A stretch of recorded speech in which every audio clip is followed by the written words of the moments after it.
Hey everyone, welcome to the channel. So आज की video में हम डिस्कस करेंगे विजन आईज की PT 365 जो इम्पोर्टेंट हो जाती है हमारे इस साल के प्रीलिम्स 2025 के लिए। मैं साइंस एंड टेक्नोलॉजी रिलेटेड जो कंटेंट है ना पूरा PT 365 का, उसको दो वीडियोस में ले आऊँगी, पार्ट 1 एंड पार्ट 2। तो ये हमारा है पार्ट 1, जहाँ पे हम बायोटेक्नोलॉजी जितने न्यूज़ हैं वो कवर करेंगे। उसके बाद जो है nano technology related news and IT and computers वाला जितना सेक्शन है उनको, और बाकी जो रेस्ट ऑफ द सेक्शन है जैसे कि यहाँ पे हो गया development related to physics, space technology, और बाकी के जो सेक्शन है ना उसको मैं सेकेंड पार्ट में ले आऊँगी। So let's begin the first section और with the first news. Biotechnology related news है, तो देखो सबसे पहले पहले ना मैं आपको कुछ बेसिक्स टर्म्स बता देती हूँ। तो क्या होता है, अगर देखो अगर कोई एक पर्सन है एक्स, ठीक है, जैसे हमें पता है किसी हर एक पर्सन में सेल्स होते हैं। उन सेल्स के अंदर होता है न्यूक्लियस, ठीक है। और अगर तुम न्यूक्लियस को जूम करके देखते हो तो आपको ना वहाँ पे क्रोमोजोम्स दिखे होंगे। तो क्रोमोजोम्स क्या होते हैं? Chromosomes are nothing but the bundle of DNA. तो ये हो गया एक बेसिक जो है स्ट्रक्चर किस तरीके से होता है। सेल के अंदर न्यूक्लियस, न्यूक्लियस के अंदर होता है क्रोमोजोम। अगर क्रोमोजोम को अच्छे से देखें तो they are nothing but the bundle of DNA. और अगर आप डीएनए को जूम करके देखते हो तो उस उसको आपको पता चलेगा, उसको देखने के बाद they are double standard. Okay, तो इस तरीके का उनका स्ट्रक्चर होता है। और इस डीएनए को अगर आप कट करते हो then we can consider it as a gene, that is single unit of DNA can be term as a gene. और ऐसे काफ़ी सारे जीन्स होंगे। इन सारे जीन्स के टर्म को या arrangement of the genes is known as a genome. ठीक है, तो ये हो गया एक बेसिक आइडिया कि किस तरीके से क्या क्या चीज़ होती है। और यहाँ पे देखो मैंने और कुछ पॉइंट मेंशन किए हैं। देखो जैसे मैंने अभी बताया कि सेल, तो cell is nothing but the basic unit of a life. उसके अंदर होता है न्यूक्लियस, जिसको हम बोलते हैं ब्रेन ऑफ द सेल। और इसका मेन रोल ऐसा होता है कि it use to control all the cellular function in the body. और बाद में यहाँ पे सेल में बहुत सारे सेल के, जैसे इंसान है, ठीक है, ह्यूमन है, ह्यूमन के ऑर्गन होते हैं, उसी तरह सेल है, सेल के भी ऑर्गन्स होते हैं। जिसका एक मेजर एग्जाम्पल और सबको याद होगा माइट्रोकॉन्ड्रिया, जिसको हम power house of the cell भी बोलते हैं। ठीक है, ये हो गया एक पॉइंट। और दूसरी बात ये देखो, ठीक है, किसी भी टाइप के ग्रोथ के लिए ना reproduction use to take place. And growth के लिए सेकेंड चीज ऐसी होती है कि इंफॉर्मेशन जो है it has to pass from one cell to the next cell. और ये जो इंफॉर्मेशन होती है वो स्टोर होती है डीएनए में, ठीक है। एंड हम बोल सकते हैं उसको कि information inside the cell is store in a DNA. और ये देखो और एक पॉइंट, डीएनए को अगर हम कंडेंस करते हैं तो उसको हम बोलते हैं क्रोमाटीन।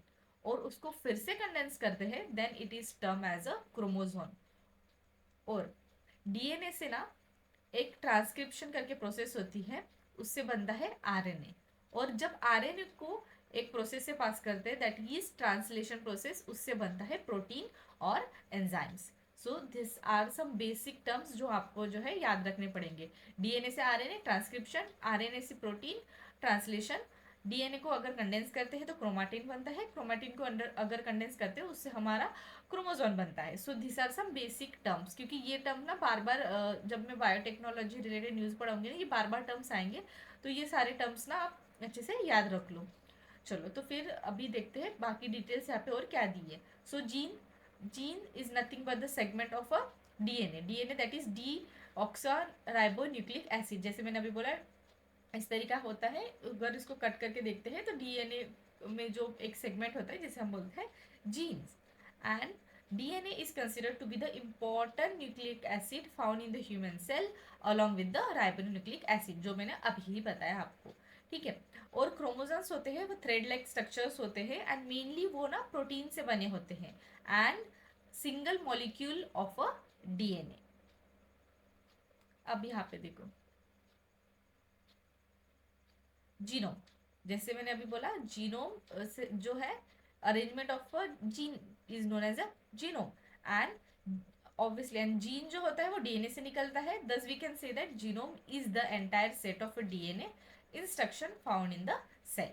तो अब हम देखते हैं next point that is related to difference और comparison between the DNA and RNA. तो डीएनए क्या होता है, डबल स्ट्रैंडेड हेलिक्स स्ट्रक्चर होता है इस तरीके से, बट आरएनए जो होता है ना वो सिंगल स्ट्रैंडेड होता है। डीएनए में ना ATCG that is adenine, thymine, cytosine and guanine करके जो है नाइट्रोजनस बेस कंपाउंड होते हैं। और उसके साथ आरएनए में अगर देखा जाए तो ये सारे होते हैं एक्सेप्ट ये थाइमीन की जगह ना वहाँ पे यूरासिल करके जो है नाइट्रोजनस बेस होता है। उसके बाद फंक्शन देखे जाए, जेनेटिक इंफॉर्मेशन स्टोर करता है and it is help for the inheritance वाला जो है पॉइंट डीएनए में आता है। आरएनए, तो आरएनए का मेजर रोल यहाँ पे जैसे मैंने ऊपर ही बताया कि आरएनए जो है प्रोटीन फॉर्मेशन, प्रोटीन सिंथेसिस वाला पॉइंट। सो ये हो गया हमारा डिफरेंस। अब देखो, जैसे मैंने बोला कि देखो अगर जीन में कुछ एडिटिंग होती है तो उसको हम बोलेंगे जीन एडिटिंग, एंड जीनोम में कुछ एडिटिंग होती है उसको हम बोलेंगे जीनोम एडिटिंग। तो इन शॉर्ट अगर कुछ चेंजेस हमने जीनोम में लाए, ठीक है, अगर इसको कट किया या इसको कट करके कुछ नया पेस्ट किया इसमें, तो इस सारे के जो चेंजेस हम करते हैं ना उसको हम बोलते हैं जीनोम एडिटिंग। और ये हो गया हमारा जीन वाला पार्ट, ठीक है। और इसको करने के लिए ना डिफरेंट डिफरेंट मेथड्स है, जैसे कि यहाँ पे है साइट डायरेक्टेड न्यूक्लियस। तो इस मेथड के थ्रू क्या किया जाता है, एक स्मॉल डिलीशन या आइदर सब्स्टिट्यूशन और addition of a several nucleotides, इस तरीके का जो है प्रोसेस करके जो है हम जीन एडिटिंग कर सकते हैं। तो वी कैन से दैट कि with the help of a site directed nuclease we can make a changes in a gene and thus we can say it as a gene editing. और यहाँ पे और कुछ और काफ़ी ज़्यादा टेक्नोलॉजी के नाम दिए हैं, जैसे कि हो गया क्रिस्पर कैसनाइन, जिसकी डिटेल है यहाँ पे दी है। देखो, तो क्रिस्पर कैसनाइन में क्या होता है, it mainly use to change the genetic code और it use to edit the DNA at a particular location. तो ये अगर सपोज डीएनए का पार्ट हो गया, तो अब अगर हमें यहाँ पे कुछ चेंजेस लाने हैं तो हम जो है क्रिस्पर कैसनाइन का यूज़ करके ना जो है इस पार्ट में चेंजेस ला सकते हैं। तो इसमें ना कैसनाइन जो होता है ना, कैसनाइन प्रोटीन, वो ना एक्ट करता है एज अ मॉलिक्यूलर सीजर, जो मेनली हेल्प करता है टू कट द स्ट्रैंड, ठीक है। ये पार्ट को हमें चेंज करना है सपोज, तो इसको कट करने के लिए ना हम कैसनाइन प्रोटीन जो एक्ट करता है एज अ मॉलिक्यूलर सीजर, उसको उसकी हेल्प से जो है उसको कट कर सकते हैं and then we can paste whatever the जो है useful gene in it and हम बोल सकते हैं इसको क्रिस्पर कैसनाइन प्रोसेस। सो एज हम जो है जेनेटिक पार्ट में, ठीक है, जैसे बताए डीएनए में जेनेटिक इंफॉर्मेशन होती है, इसमें हम चेंजेस ला रहे हैं। So we can say that genetic code has been change by this CRISPR कैसनाइन process. उसके साथ साथ और डिफरेंट टेक्नोलॉजी भी है जीन एडिटिंग टेक्नोलॉजी, जिसका सेकेंड अगर बोले तो जिंक फिंगर न्यूक्लियस एक टेस्ट है। उसके साथ साथ transcription activator like effector nuclease, तो टैलिन करके एक टेस्ट होती है या एडिटिंग टेक्नोलॉजी होती है, इसके थ्रू भी हम जो है जीन एडिटिंग कर सकते हैं। सो अभी देखते हैं जीनोम सीक्वेंसिंग के बारे में। जैसे हमें पता है ये डीएनए हो गया, ठीक है, ये डीएनए, इसमें मैंने जैसे बताया ATGC करके उसके जो है नाइट्रोजनस बेस होते हैं। तो इसका एक फॉर्मेट होगा, ठीक है, इसका एक सीक्वेंस होगा। इस सीक्वेंस को डिटरमाइन करना कि किस तरीके से जो है बेस पेयर यहाँ पे अरेंज है, इस प्रोसेस को हम बोलते हैं जीनोम सीक्वेंसिंग। इसके एप्लीकेशंस अगर देखा जाए तो ये मेनली हेल्प करता है for prediction along with the diagnosis and a personalized health care while treating the genetic diseases। उसके साथ साथ पैटर्निटी टेस्ट के लिए भी जो है अगर किसी कपल की पैटर्निटी टेस्ट हो रही है, ठीक है, तो उसको भी डिटरमाइन करने के लिए जो है इस टेस्ट को यूज़ किया जाता है, ठीक है, जीनोम सीक्वेंसिंग की जाती है। उसके साथ साथ अगर देखा जाए एग्रीकल्चरल के फील्ड में for identification of a trade for higher yield और डिजीजेस रेजिस्टेंस और as well as a climate resistance जैसे जो इशू है उसको भी आइडेंटिफाई करने के लिए जो है जीनोम सीक्वेंसिंग का यूज़ किया जाता है। So this are some basics point. तो अभी फर्स्ट न्यूज़ की तरफ बढ़ते हैं। सो फर्स्ट न्यूज़ है Nobel prize in medicine in 2024। तो रिसेंटली मेडिसिन में जो है या फिजियोलॉजी में अवार्ड मिला है Nobel prize to the Victor Ambros and Gary Ruvkun को, ठीक है। इसका इनका मेजर रोल क्या था, इन्होंने डिस्कवर किया micro RNA and they also investigate in the role of post transcription gene regulation. तो अभी इसके बारे में आपको बताती हूँ। तो पहले क्या होता था, देखो, पहले ऐसे कंसिडर किया जाता था जितने भी जीन रेगुलेशन है ना, ठीक है, वो मेनली लिमिटेड है एक स्पेसिफिक प्रोटीन को, जिसको बोला जाता है ट्रांसक्रिप्शन फैक्टर। एंड ये जो ट्रांसक्रिप्शन फैक्टर है ना, which use to bind with the DNA, and ये हेल्प करता था कि कौन सा मैसेंजर आरएनए प्रोड्यूस होगा। जैसे मैंने बोला था, एक बार याद रखो कि ये एक प्रोसेस है, डीएनए से ट्रांसक्रिप्शन प्रोसेस से, ठीक है, आरएनए बनता था। ठीक है, तो पहले ऐसे कंसिडर किया जाता था कि ये जो डीएनए है, इससे जो आरएनए बनेगा ना, तो कौन सा टाइप का जो मैसेंजर आरएनए या आरएनए बनेगा, वो डिटरमाइन करने के लिए जो है एक स्पेसिफिक टाइप ऑफ प्रोटीन जो है वही मेजर रोल प्ले करता है, ऐसा माना जाता था, जिसको हम बोल सकते हैं transcription factor. But after the discovery of micro RNA, तब पता चला कि it has also played a major role in a gene regulation. ठीक है, आफ्टर द ट्रांसक्रिप्शन। ठीक है, ये हो गया ट्रांसक्रिप्शन वाला प्रोसेस मैंने जो अभी बताया था। ठीक है, अभी माइक्रो आरएनए के बारे में और देखा जाए तो micro RNA it is nothing but a small non coding RNA. ठीक है, अगर आरएनए जो है सिंगल स्टैंडर्ड होता है, ठीक है, आरएनए का नॉन कोडिंग स्मॉल पार्ट जो होता है उसको हम बोलते हैं माइक्रो आरएनए। एंड इसका रोल जैसे मैंने अभी बोला, it helps to regulate the gene expression. ठीक है, अब देखो, ये जो माइक्रो आरएनए होता है ना, मेनली इसका अगर रोल देखा जाए, it use to control the translation and degradation of mRNA, that is messenger RNA in a cytoplasm. So ये हो गया role of a microRNA. उसके साथ साथ while it controlling the gene expression, ये जो माइक्रो आरएनए होता है ना, it use to bind with the mRNA, and further ये जो है it use to prevent and translate into the protein. So अभी नेक्स्ट पॉइंट है related to the gene regulation. तो अभी देखो, जीन रेगुलेशन मतलब क्या होता है, it is mainly a process जो कंट्रोल करती है टाइमिंग को, location and amount in which the gene are to be express. ठीक है, इस प्रोसेस को हम बोलते हैं gene regulation. And gene expression करके भी एक टर्म है। अगर हमें जैसे हमें पता है कि ह्यूमन का जो ऑर्गन होता है, mainly it consist of a various different cell, and इन सेल्स में हमने जैसे देखा, सेल्स में न्यूक्लियस होता है, ठीक है, न्यूक्लियस में होता है क्रोमोजोम। ठीक है, तो क्रोमोजोम्स जो होते हैं in the cell, they use to consist a same set of a gene with the same set of instruction. जैसे कि हो गया आइज, आइज रिलेटेड एक सेट ऑफ इंस्ट्रक्शन हो गया, सेम जीन्स एक होगा। अगर ले लिया ईयर रिलेटेड, तो ईयर रिलेटेड कुछ पार्ट होगा। इस तरीके का जो है use to consist of a same set of a gene with the same set of a instruction.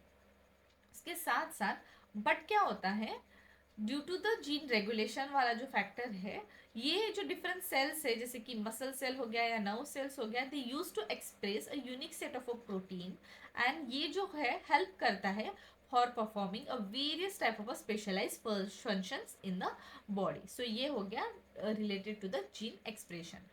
तो अब देखते हैं नेक्स्ट पॉइंट। देखो, यहाँ पे मैंने ये पहले आपको बता दिया, जीन, ठीक है, डीएनए, ट्रांसक्रिप्शन से एमआरएनए, फिर ट्रांसलेशन से प्रोटीन। ठीक है, और ये डिफरेंट टाइप ऑफ सेल जो है यहाँ पे उन्होंने इंडिकेट किया है। और देखो, अभी इस डिस्कवरी का सिग्निफिकेंस क्या होगा, तो ऑब्वियसली ये कहीं ना कहीं जो है हमारी सेलुलर डेवलपमेंट को अंडरस्टैंड करने में हेल्प करेगा। उसके साथ साथ तो नेक्स्ट है दैट इज इम्यून रिस्पॉन्स के लिए वो हेल्प करता है। उसके साथ साथ it also help to avoid a healthy cell conversion to the cancer cells, and also help for the diseases diagnosis. So these are some application of this discovery. अब देखते हैं एक नेक्स्ट स्टेप इज रिवर्स ट्रांसक्रिप्टेंस। तो इसमें क्या होता है, जैसे मैंने बोला कि डीएनए से ट्रांसक्रिप्शन प्रोसेस में क्या होता है, आरएनए बनता है। अभी इस आरएनए को अभी यहाँ पे डम दिया है रिवर्स, सो ऑब्वियसली आरएनए से जो है डीएनए बनेगा।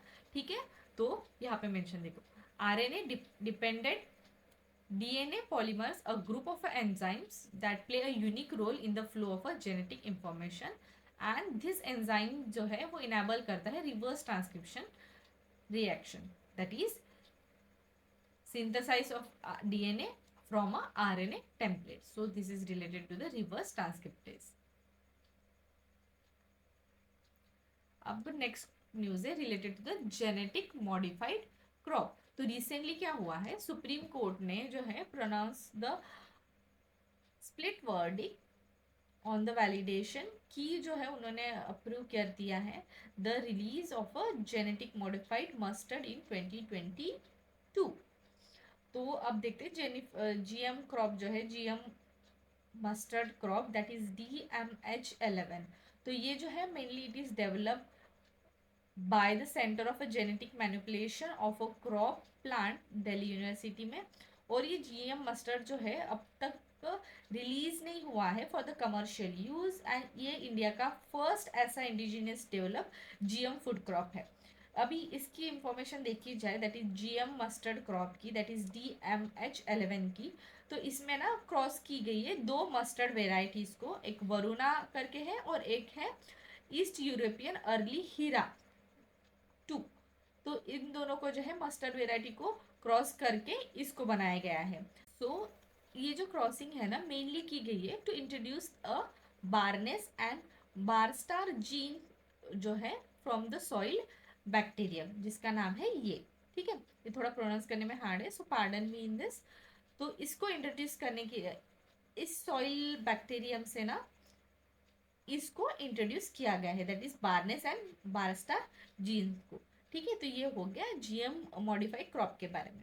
और डिफरेंट जो है ये तो हो गया एक मस्टर्ड वेराइटी इंडिया में ना, उसके साथ साथ बीटी कॉटन और बीटी ब्रिंजल भी जो है लाया गया है। तो ये ना बीटी कॉटन जो है it is the first non food and a only approve GM crop for the commercial cultivation. ठीक है, तो ये ओनली अप्रूव कमर्शियल कल्टीवेशन के लिए है। बीटी कॉटन को ना इसलिए इंट्रोड्यूस किया गया था, तो उस टाइम पे क्या हुआ था, बहुत ज़्यादा ना बोलवर्म जो होते हैं ना उसका इंक्रीज हो गया था। तो इसको जो है इससे प्रोटेक्ट करने के लिए, क्रॉप को इस स्वॉर्म से प्रोटेक्ट करने के लिए जो है बीटी कॉटन को लाया गया था। उसके साथ साथ ना बीटी ब्रिंजल को ना 2009 में क्लियरेंस मिल गया था। जेनेटिक मॉडिफाई रिलेटेड जो एक कमिटी होती है, यहाँ पे उसका फुल फॉर्म है देखो, that is genetic engineering appraisal committee. ठीक है, जेनेटिक इंजीनियरिंग अप्राइजल कम्युनिटी से जो है एक अप्रूवल मिल गया था, बट उसको जो है आगे प्रोसीड उतना नहीं किया गया। सो ये हो गया बीटी कॉटन और बीटी ब्रिंजल के बारे में।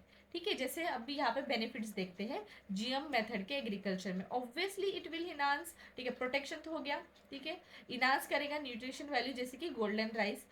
ठीक है, और कहीं ना कहीं ये पेस्टिसाइड का जो है यूज उसको भी डिक्रीज करने के लिए हेल्पफुल रहेगा, and it will also act as a tolerance to the drought condition.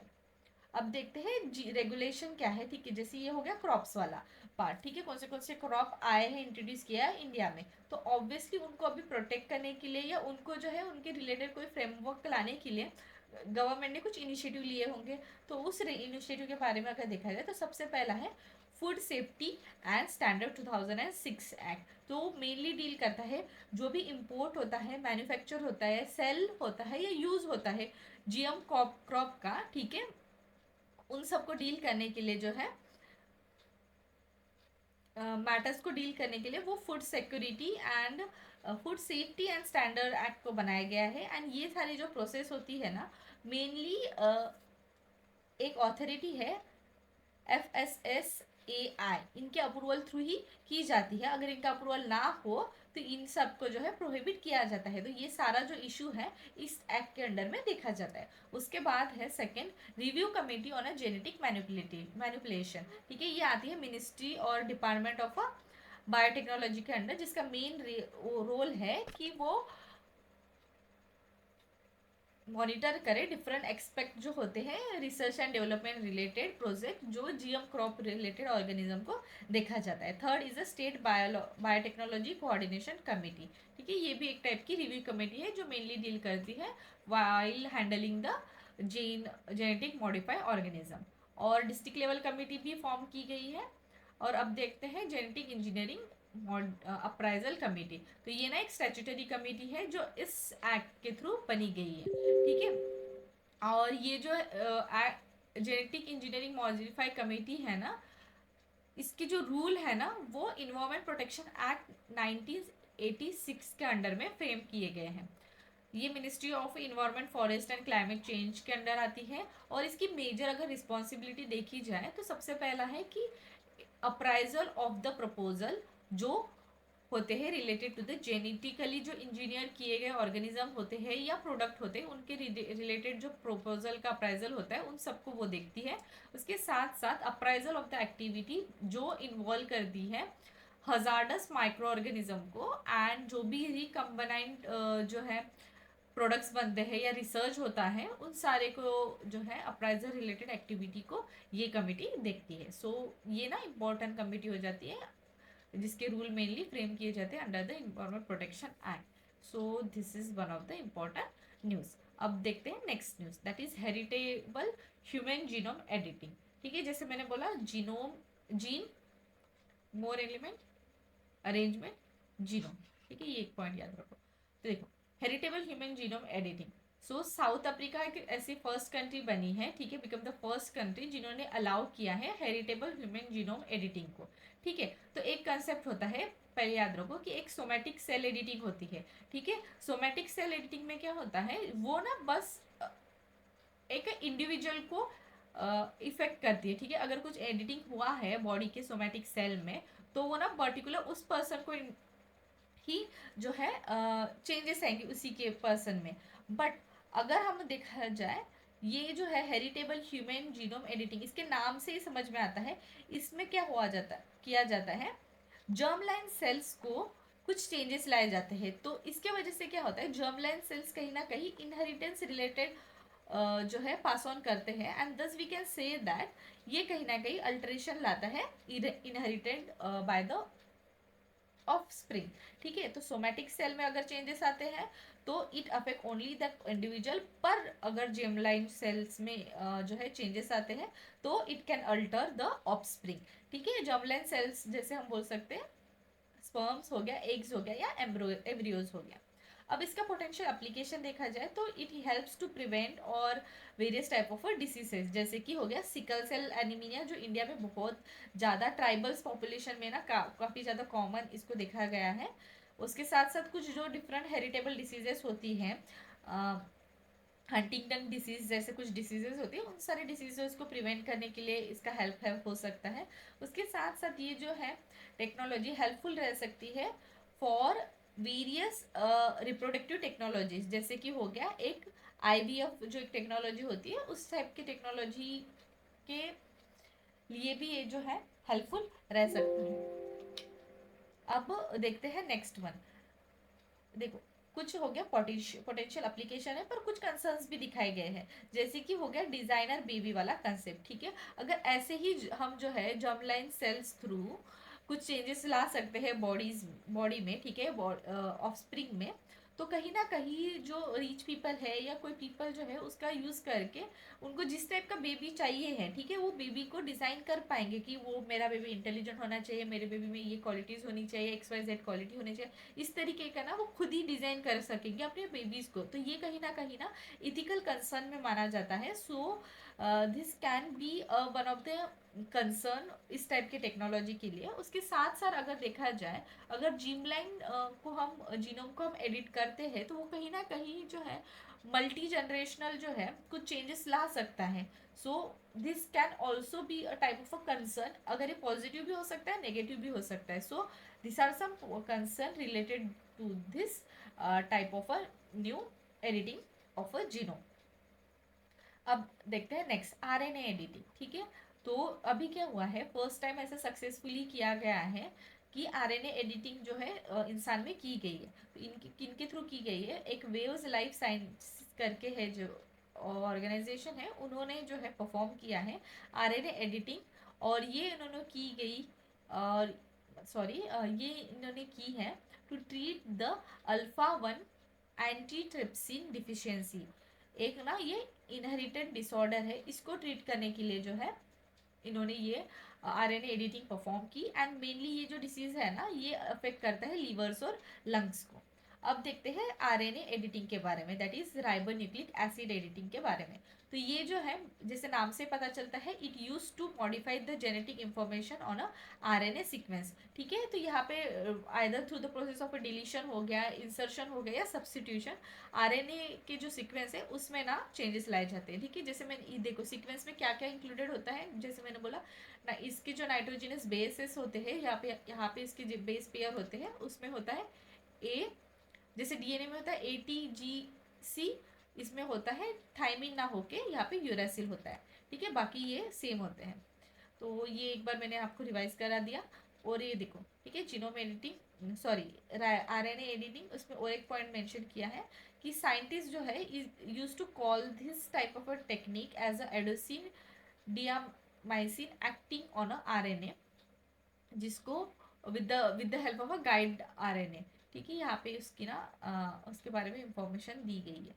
यहाँ पे देखो, जो गाइड आरएनए होता है ना, इट इज नथिंग बट एक स्मॉल आरएनए का मॉलिक्यूल है। एंड इसको जो है mainly it use to direct the editing machinery by base pairing with the mRNA. ठीक है, दैट इज मैसेंजर आरएनए, या किस रीजन में जो है मॉडिफाई करना है, इसको डायरेक्ट करने के लिए जो है एक आरएनए का स्मॉल मॉलिक्यूल होता है जिसको हम बोलते हैं गाइड आरएनए। ठीक है, तो ये हो गया गाइड आरएनए के बारे में। अब देखते हैं कुछ और पॉइंट्स रिलेटेड टू आरएनए है ना, डीएनए एडिटिंग। तो यहाँ पे ना उसका कंपैरिजन दिया है।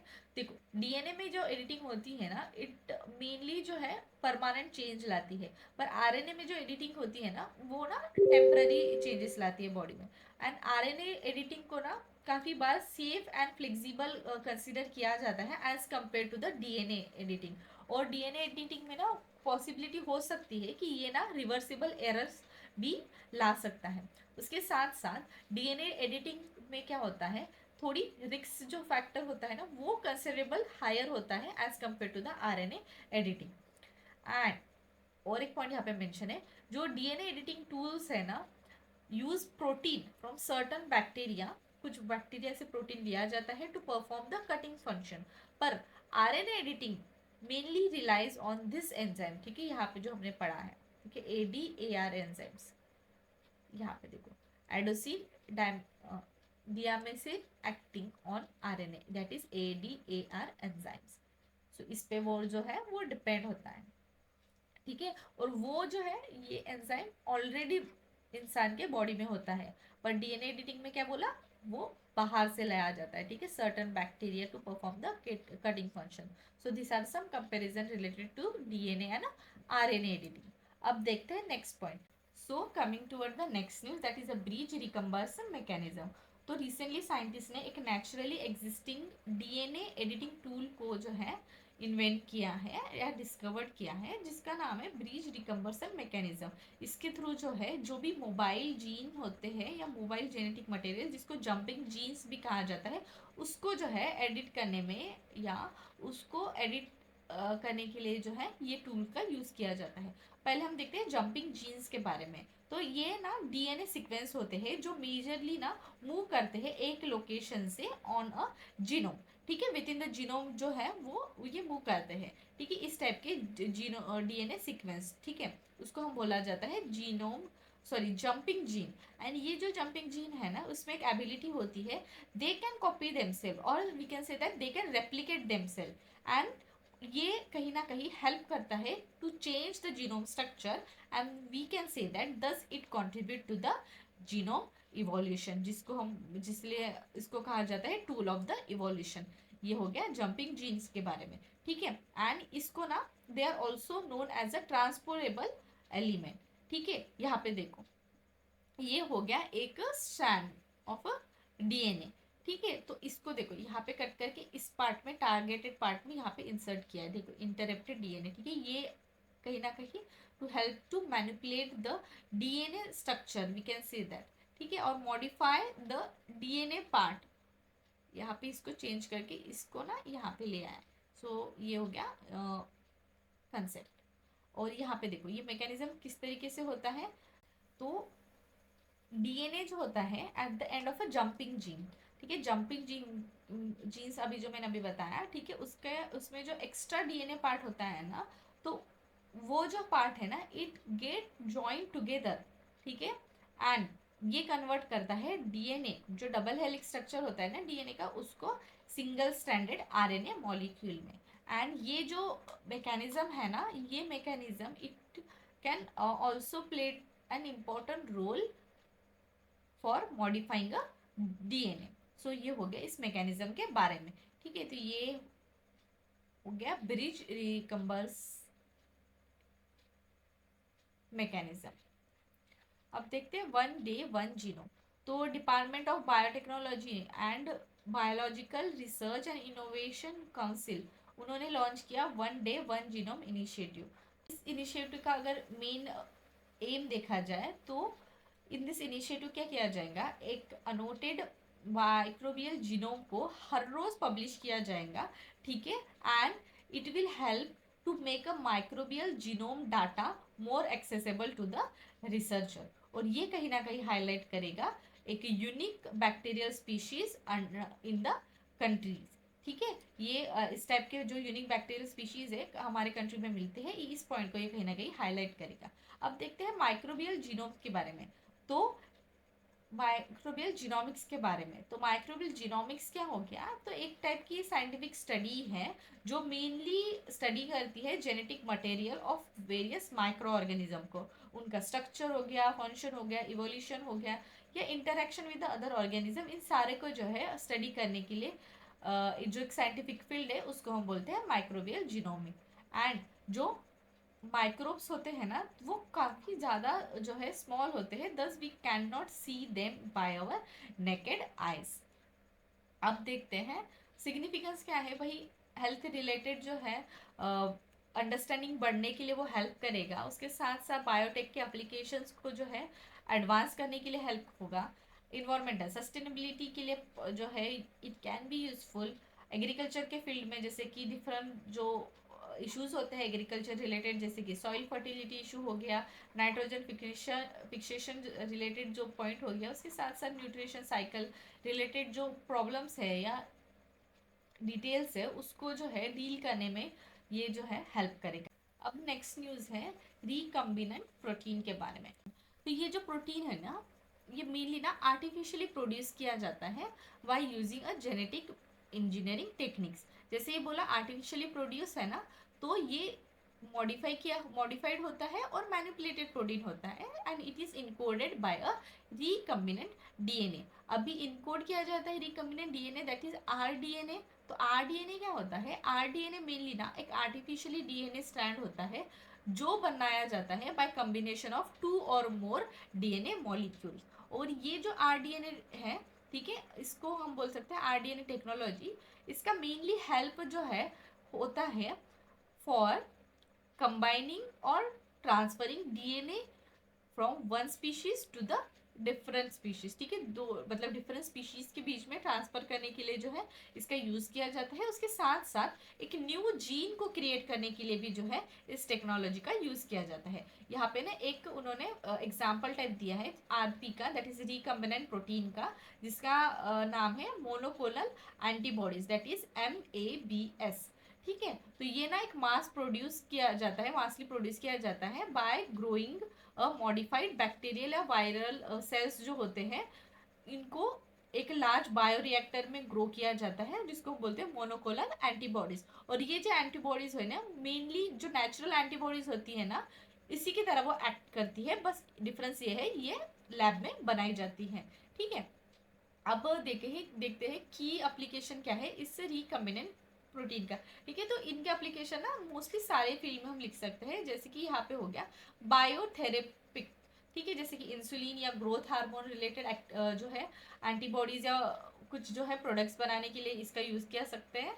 और उसके साथ साथ for the development of various vaccine, agriculture related जो है डिफरेंट डेवलपमेंट जो आते हैं, जैसे कि हो गया जेनेटिकली मॉडिफिकेशन क्रॉप में हो गया, या न्यूट्रिशन वैल्यू बढ़ाने के लिए उसमें भी इसका हेल्प है। उसके साथ साथ एग्रीकल्चरल प्रोसेसेस जैसे है, जैसे कि बायो रेमिडिएशन हो गया या डिफरेंट पोल्यूशन रिलेटेड एक्टिविटीज़ हो गया, उसको डील करने के लिए भी जो है हम इस टेक्नोलॉजी का यूज़ कर सकते हैं या इस प्रोटीन का जो है यूज़ कर सकते हैं। तो ये हो गया रिकम्बिनेंट प्रोटीन के बारे में। अब यहाँ पे एक नेक्स्ट नाम है, ठीक है, ये थोड़ा सा डिफिकल्ट है मुझे प्रोनाउंस करने के लिए, सो पार्डन मी। तो इसका जो मेन नाम अगर देखा जाए ये क्या होता है, तो it is nothing but a fern जो होता है, ये जब पेड़ है एक, ठीक है, स्मॉल प्लांट है ये। तो इसमें ना लार्जेस्ट जीनोम मिला है, तो इसके बारे में न्यूज़ है, ठीक है, इसका ये नाम है। तो ये फन करके जो प्लांट होता है उसका टाइप है, एंड इसमें ना सबसे बड़ा जो है लार्जेस्ट जीनोम मिला है, ठीक है। तो इसके बारे में अगर इंफॉर्मेशन देखी जाए तो it consist of a 160 billion base pair, and ये कहीं ना कहीं आउटस्टिप करता है ह्यूमन जीनोम को, जो एटमोस्ट बोल सकते हैं मोर देन 50 टाइम्स है ये, ठीक है, ये जो इसके बेस पेयर है। बस इतना ही न्यूज़ में था। बाद में देखते हैं डीएनए रिपेयर। तो रिसेंटली क्या है, साइंटिस्ट ने डिस्कवर किया है एक new target for the cancer treatment which is use by a cancer cell, जो रेगुलेट करेगा डीएनए रिपेयर को ड्यूरिंग द सेल डिवीजन। अब इसका मतलब क्या हुआ, तो देखो पहले अब एक कंसेप्ट बताती हूँ, डीएनए रिपेयर। तो देखो जैसे हमें पता है डीएनए में जेनेटिक इंफॉर्मेशन होती है, तो इस इंफॉर्मेशन को मेंटेन करते हुए डीएनए में अगर कुछ प्रॉब्लम आई हो तो उसको रिपेयर करना along with maintaining the genetic code information, उस प्रोसेस को हम बोलते हैं, उस टर्म को बोलते हैं डीएनए रिपेयर प्रोसेस, ठीक है। तो ये जो है डीएनए रिपेयर, ये एग्जिस्ट करता है both in prokaryotic and eukaryotic organism. अब देखते हैं न्यूज़ में क्यों था। तो ये जो डीएनए रिपेयर है ना, तो क्या होता है जब पर्सन को कैंसर वाला जो कैंसर होता है किसी पर्सन को, तो उनके जो कैंसर सेल्स है ना वो यूज़ करते हैं एक एंजाइम को, जिसको हम बोलते हैं TDP1 एंजाइम। और ये जो एंजाइम है ना मेनली हेल्प करती है कि वो डीएनए को रिपेयर करे जो मेनली डैमेज हो गया है during the process of a cancer related treatment. अगर हो जैसे कि हो गया कीमोथेरेपी रिलेटेड, अगर कुछ ड्रग्स कंज्यूम कर रहा है, या ड्रग्स हो गया, या उसके साथ साथ अगर कुछ डिफरेंट जो है लेजर ट्रीटमेंट हो रहा है उनका, ठीक है, कीमोथेरेपी हो रही है, तो उस टाइप के जो प्रोसेस है ना उसकी वजह से अगर कुछ डैमेज हो गया है डीएनए को, तो उसको हील करने के लिए एक एंजाइम का यूज होता है जिसको हम बोलते हैं TDP1। तो ये जो TDP1 है ना, ये बहुत इम्पोर्टेंट रोल प्ले करती है in a DNA repair by removing the damages जो डीएनए बेसिस को हुए हैं, ठीक है। तो ये हो गया related to the DNA repair. अब देखते हैं next point, plant genome editing tool, ठीक है, ये इसका पूरा नाम है। तो ये क्या है, रिसेंटली ICAR जो है उन्होंने रिसेंटली डिस्कवर किया है एक मिनिएचर जीनोम एडिटिंग टूल, ठीक है, ISDRA2TNPB, ठीक है। तो ये जो है यहाँ पे TNPB, ये एक टाइप का प्रोटीन है, मेनली जो है इसको कंसिडर किया जाता है as evolutionary ancestor of a Cas12 nuclease, ठीक है। अब देखते हैं जीनोम एडिटिंग टूल के बारे में। तो ये जो है मेनली इसको डिराइव किया गया है एक बैक्टीरिया से, जिसका नाम है डेनिकोकस रेडियोड्यूरेन, ठीक है। और ये जो बैक्टीरिया है ना ये मेनली सर्वाइव करता है किसी भी टाइप के एक्सट्रीम इन्वायरमेंट कंडीशन को, और ये बिलोंग करता है टू द जंपिंग जीन, ठीक है। जंपिंग जीन के बारे में हमने अभी पढ़ा था। और इसका अगर सिग्निफिकेंस देखा जाए तो ये जो प्रोटीन है ना ये मेनली टारगेट करता है unique areas in the genome that Cas9 and Cas12, जिस एरिया को जो है Cas9 अभी देखा था क्रिस्पर Cas9 वाला लॉजिक, ठीक है, वो याद रखो। तो ये इन एरिया को जो ये टारगेट नहीं कर पाता उन एरिया को जो है या जीनोम के उसको ये टारगेट करने के लिए हेल्प करता है ये वाला प्रोटीन, एंड ये जो है फैसिलिटेट करता है the creation of a fusion protein, ठीक है। तो ये हो गया इस plant related genome editing tool के बारे में। बाद में है एक्सोसम। तो रिसेंटली क्या हुआ, एक एक्सोसम बेस्ड जेनेटिक एडिटिंग प्लेटफॉर्म लाया गया है, ठीक है, ये, और ये कोलंबिया के साइंटिस्ट, कोलंबिया की यूनिवर्सिटी जो है उनके साइंटिस्ट ने डिस्कवर किया। तो यहाँ पे ना एक्सोसम क्या होता है ये जानना इंपॉर्टेंट हो जाता है। तो यहाँ पे और एक टर्म है, पहले मैं उसके बारे में बता देती हूँ, दैट इज वेसिकल। तो ना ये स्मॉल सैक जैसे होते हैं जो मेनली सराउंडेड होते हैं ऐसे मटेरियल से, ठीक है, जो इन एंड आउट कर सकता है of the they can the material जो मूव कर सकता है in and out of the cell, तो उसको हम बोलते हैं वेसिकल। तो ये जो है एक्सोसम ये नेचुरली ऑकरिंग वेसिकल जैसे प्ले करते हैं, ठीक है, नेचुरली ऑकरिंग वेसिकल है जिसका मेनली अगर देखा जाए पोटेंशियल है कि वो ड्रग डिलीवरी व्हीकल्स के जैसे ना एक्ट कर पाए, ठीक है। तो ये हो गया एक्सोसम्स के बारे में।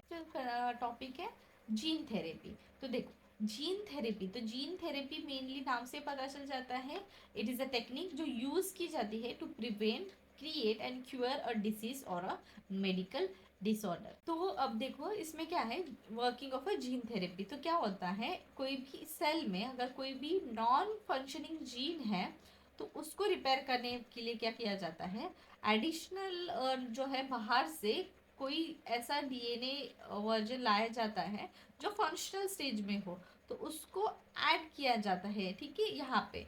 तो इससे क्या होगा, ये जो नॉन फंक्शनल सेल है ना वो फंक्शनल बन जाएंगी।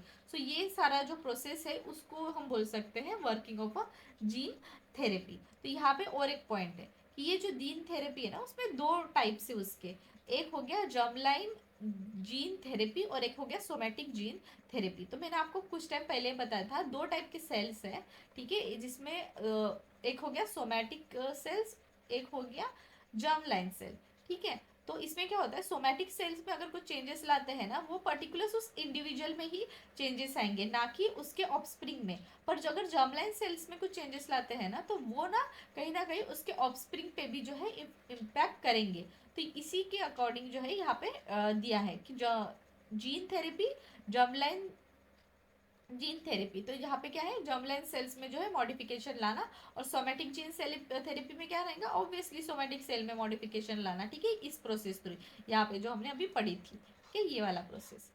अब देखते हैं नेक्स्ट न्यूज़, ठीक है, ये हो गया सब, मतलब ये सारा तो बेसिक पॉइंट हो गया डिस्कस। तो अभी न्यूज़ में क्या है, chimeric antigen receptor T cell therapy.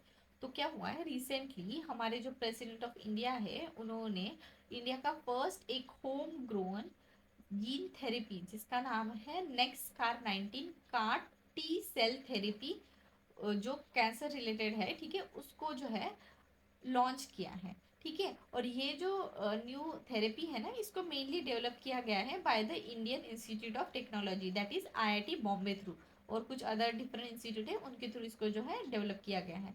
तो सबसे पहले ना हमें कुछ टर्मिनोलॉजी जानने के लिए जानना इंपॉर्टेंट हो जाता है। तो सबसे पहले है जानते हैं कि टी सेल्स क्या होता है। तो बॉडी में ना कुछ सेल्स होते हैं, ठीक है, प्राइमरली अगर देखा जाए एक जो वाइट ब्लड सेल्स होती है ना उसका ही टाइप से टी सेल्स, इसका मेजर रोल होता है for killing the other cells, ठीक है, they use to kill other cells, ठीक है। ये हो गया टी सेल्स के बारे में। अभी यहाँ पे जो है chimeric antigen receptor T cell therapy, इसमें क्या किया जाता है, यहाँ पे देखो, यहाँ पे इसकी वर्किंग दी है। टी सेल्स को ना सबसे पहले पेशेंट के बॉडी से बाहर निकाला जाता है, उसके बाद इसमें ना कार टी सेल जो है, कार को that is ceramic antigen receptor को जो है ऐड किया जाता है इस टी सेल्स में। अब ये बन जाता है कार टी सेल, और इसको जो है काफ़ी मिलियंस ऑफ जो है नंबर में इसको प्रोड्यूस किया जाता है, और बाद में इसको पेशेंट में ना फिर से इंसर्ट किया जाता है, ठीक है, इन्फ्यूज किया जाता है। और ये जो कार होता है, ठीक है, यहाँ पे जैसा मेंशन है, they are type of a protein जो मेनली असिस्ट करते हैं टी सेल्स को कि वो रिकॉग्नाइज करे एंड अटैच करे टू द स्पेसिफिक प्रोटीन जो प्रेजेंट होते हैं कैंसर सेल्स में, ठीक है। तो ये देखो, ये जो cell CAR T cell insert हुए पेशेंट को, तो मेनली वो टारगेट करते हैं कैंसर सेल को और उसको डिस्ट्रॉय करते हैं, क्योंकि ये मेजर रोल होता है टी सेल्स का, ठीक है। पर ये जो कार होता है ये मेनली हेल्प करता है कि रिकॉग्नाइज कर पाए कि किस जो है सेल्स को डिस्ट्रॉय करना है, ठीक है। तो ये पूरा प्रोसेस हो गया है कार्ड टी सेल थेरेपी में।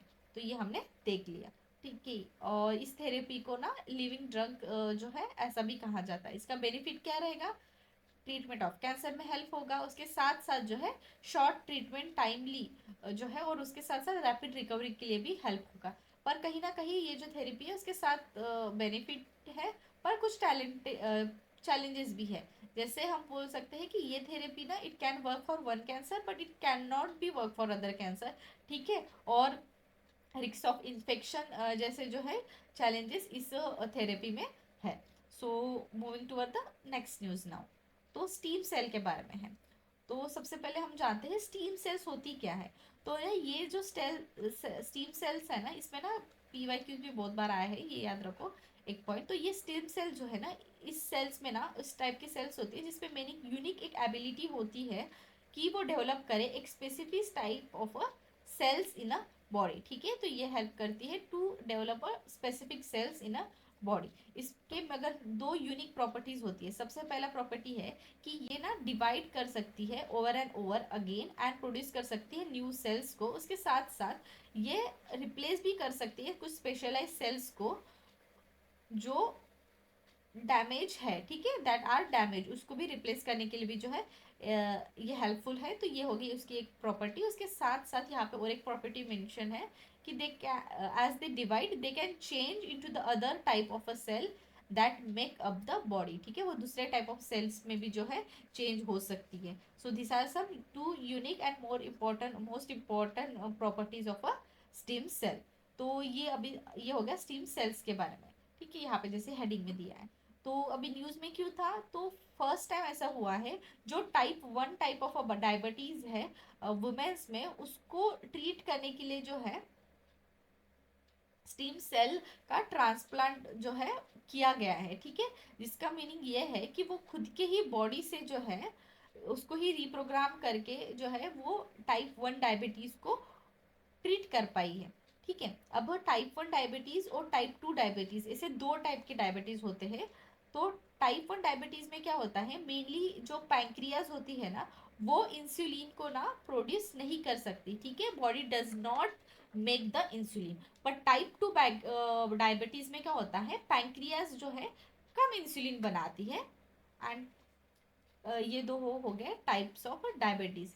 तो हमने ये सारा देख लिया स्टेम सेल के बारे में। अब देखते हैं नेक्स्ट पॉइंट। यहाँ पे दिया है types of a stem cell जिसकी एबिलिटी होती है, ठीक है, to give a different type of a cell. जैसे मैंने बोला तो स्टेम सेल जो है different type of specialise cells को डेवलप कर सकती है। तो उनमें से एक स्टेम सेल का टाइप है टोटीपोटन, ठीक है। टोटीपोटन मतलब टोटली न्यू इंडिविजुअल रिलेटेड जो है सेल्स को वो डेवलप कर पाता है, जैसे कि एम्ब्रियोनिक जर्म लेयर, जिसका एग्जाम्पल है जाइगोट, ठीक है। तो ये एक मेन एग्जाम्पल हो गया totipotent, that is completely new individual वाले जो सेल है उसको डेवलप करने के लिए हेल्प होता है, ठीक है। Next is प्लूरीपोटन। प्लूरीपोटन मतलब क्या है, मेनी ऑर्गेनिज्म को, ठीक है, बहुत सारे ऑर्गन को फॉर्म कर सकता है, पर सारे ऑर्गन को नहीं फॉर्म करेगा, ठीक है, ये हो गया प्लूरीपोटन।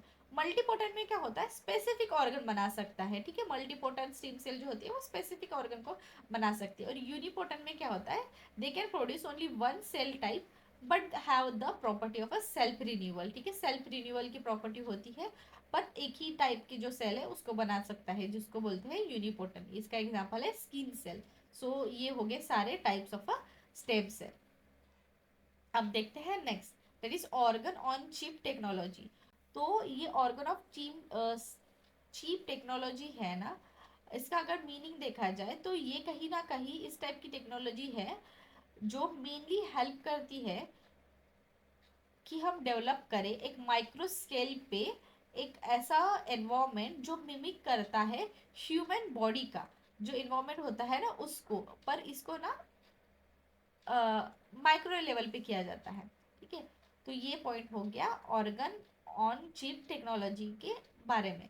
और इसके बारे में न्यूज़ इसलिए थी कि ये टेक्नोलॉजी जो है कहीं ना कहीं हेल्प करेगी to boost a bio E3। तो ये बायो E3 क्या है, biotechnology for economy environment employment, ठीक है। इस पॉलिसी को जो है, पॉलिसी के जो गोल है उसको जो है बूस्ट करने के लिए ये ऑर्गन ऑन चिप टेक्नोलॉजी का यूज़ किया जा सकता है और ये कहीं ना कहीं हेल्पफुल रहेंगी, ठीक है। मैंने अभी बता दिया ये ऑर्गन ऑन चिप टेक्नोलॉजी क्या होती है। ये जो टेक्नोलॉजी है उसके बारे में और एडिशनल पॉइंट अगर देखा जाए तो ये टेक्नोलॉजी जो है it is consider to be one of the human relevant 3D culture model, जिसको कहा जाता है एक न्यू अप्रोच मेथड, ठीक है। और ये जो 3D कल्चर मॉडल, इसकी अगर डेफिनेशन देखी जाए तो ये इस टाइप का जो मॉडल है ना वो कहीं ना कहीं हेल्प करता है या अलाउ करता है रिसर्चर को कि वो रिक्रिएट करे ह्यूमन ऑर्गन्स या डिसीजेस को इन अ वन स्मॉल डिश, ठीक है। ये हो गया 3D कल्चर सिस्टम के बारे में। और कुछ डिफरेंट जो है अप्रोचेस भी और है, ठीक है, ये एक ही नहीं है ऑर्गन ऑन चिप टेक्नोलॉजी, उसके साथ साथ कोई डिफरेंट और भी अप्रोचेस है। तो उनमें से एक है ऑर्गेनॉइड, जिसका मेन एम है कि वो क्रिएट करे growing cells from a tissue. Next is a spheroid, जो है इसका मीनिंग ये है इट इज बिलीव कि ये ना मिमिक करता है ट्यूमर के बिहेवियर को, ठीक है। and more effective than a regular two dimensional cell culture, ठीक है। 2D सेल कल्चर से जो है ये ज़्यादा इफेक्टिव है। And next is a bioprinting. तो यहाँ पे क्या किया जाता है, it uses a 3D printing to create a living tissues and organs. अब यहाँ पे ना वर्किंग दी गई है कि how does a organ on a chip technology works. तो देखो क्या है इसमें, सेल्स जो है उसको मेनली ना चिप पे रखा जाता है, ठीक है। सेल्स को यहाँ पे अगर रखा गया, ठीक है, एंड इनको जो है they are allowed to grow in a 3D structure with the help of a polymer. कुछ पॉलीमर के हेल्प से ना इसको 3D स्ट्रक्चर में ग्रो किया जाता है। एंड ये कहीं ना कहीं डिट्टो बोल सकते हैं या रिसेंबल करती है रियल टिश्यूज जो होते हैं ह्यूमन बॉडी के उसके जैसे। एंड इन शॉर्ट हम बोल सकते हैं एक मिनिएचर जो है model of a biological organ of a human, उसको जो है एक चीप साइज डिवाइस में जो है हम रेप्लिकेट करते हैं। तो ये हो गया ऑर्गन ऑन चिप टेक्नोलॉजी के बारे में कि वो किस तरीके से जो है वर्क करता है। और इसके एडवांटेज अगर देखा जाए तो ये कहीं ना कहीं हेल्प करेगा वेरियस टाइप ऑफ थेरेपीज में, ठीक है। प्रिसीजन थेरेपीज रिलेटेड उसका हेल्प रहेगा। उसके साथ साथ ये जो है डिफरेंट टाइप ऑफ जो ऑर्गन्स होते हैं ना उसका मॉडल डेवलप करने के लिए हेल्प करेगा, ठीक है। मिनिएचर मॉडल हेल्प करने के लिए डेवलप करने के लिए हेल्प करेगा। तो वो कहीं ना कहीं जो है ह्यूमन के बॉडी को प्रॉपरली अंडरस्टैंड करने में भी हेल्पफुल होगा। एंड पर इसमें ना कुछ इथिकल कंसर्न्स भी जो है लाए गए हैं, ठीक है। तो ऑब्वियसली कुछ टेक्नोलॉजी में ना कुछ इथिकल कंसर्न्स तो होते हैं। So this is a part of it, okay. We can say that कुछ बेनिफिट तो कुछ कंसर्न्स ऑब्वियसली ऐसे तो रहेगा ही हमेशा। अब देखते हैं next point, that is steps कुछ लिए गए हैं तो for the development of organ on chip in India. तो उन्होंने एक सबसे पहले मेंशन किया है कि अमेंडमेंट लाएगी new drug and clinical trial rules में जो परमिट करती है the uses of a human organ on chip. Second है जीनोम इंडिया प्रोजेक्ट। तो ये जो है मेनली इसको लॉन्च किया गया था 2020 में डिपार्टमेंट ऑफ बायोटेक्नोलॉजी के द्वारा। एंड एक इंडियन बायोलॉजिकल डाटा सेंटर है, ये इंडिया का फर्स्ट नेशनल रिपोजिटरी है for a life science data. And ये कहीं ना कहीं हेल्पफुल रहेगा for to the research in this field. And ये जो है ना जीनोम इंडिया प्रोजेक्ट, इसमें ना अराउंड 10,000 जीनोम के जो है डाटाबेस अवेलेबल किए गए हैं to the researcher across the country, from across the country, okay। then phenome India project, ठीक है, CSIR थ्रू इनको लॉन्च किया गया है। और फिनोम जो है एंटायरली बोल सकते हैं it is a set of a phenotypes. Phenotypes क्या होता है, अब phenotypes is nothing but a set of observable characteristic और द ट्रेट, ठीक है, जो हम देख सकते हैं उस ट्रेट्स को हम बोलते हैं फिनोटाइपिक ट्रेट। तो इसके पूरे सेट्स को जो है उसको फिनोम बोला जाता है और एक फिनोम इंडिया प्रोजेक्ट उन्होंने लॉन्च किया है और बेसिकली वही रहेगा, ये डाटा क्रिएट करेगा रिलेटेड टू फिनोम। और अब नेक्स्ट देखा जाए सीरेमॉइड। तो ये क्या है, for the first time scientist ने ना सक्सेसफुली एक 3D मॉडल जो है ब्रेन का उसको ग्रो किया है जिसको बोला गया है सीरोमॉइड, ठीक है। ये बस ये टर्म क्या होती है इतना ध्यान रखो, बाकी बाकी उतना इंपॉर्टेंट नहीं है। बस और एक पॉइंट यहाँ पे देखो कि they are grown by using a stem cells जो हमने अभी डिस्कस किया था and from a multiple individual. So next news है रिलेटेड टू माइट्रोकॉन्ड्रिया। तो देखो सबसे पहले हम जानते हैं कि माइट्रोकॉन्ड्रिया क्या होता है, उसके बाद में देखते हैं न्यूज के बारे में। तो माइट्रोकॉन्ड्रिया क्या है, it they are the membrane bound cell organelles, ठीक है, मेम्ब्रेन बाउंड सेल ऑर्गेनीज है जिसका मेन रोल होता है for the creation of a cell energy, ठीक है, जो ATP के फॉर्म में होती है, ठीक है। और इसको जो है माइट्रोकॉन्ड्रिया को एनर्जी प्रोडक्शन के लिए जैसे वो हेल्प करता है, they are term as a power house of the cell. और इसमें जो है माइट्रोकॉन्ड्रिया का ना खुद का ही एक DNA होता है। पर हमें जैसे पता है सेल में नॉर्मली क्या होता है इस टाइप का DNA स्ट्रक्चर होता है, पर जो माइक्रोकॉन्ड्रिया होते हैं ना सेल का एक ऑर्गन को हम बोल सकते हैं, ऑर्गेनीज को बोलते हैं माइट्रोकॉन्ड्रिया। इस माइट्रोकॉन्ड्रिया में ना एक सर्कुलर टाइप का जो है उसका खुद का DNA होता है, उसके साथ साथ ना उसका खुद का RNA, राइबोसोम्स जैसे जो कंपाउंड है ना, ये सारे माइटोकॉन्ड्रिया में ही प्रेजेंट होते हैं, ठीक है। और ये जो होता है ना mitochondrial DNA, and it also useful for tracing the genetic lines.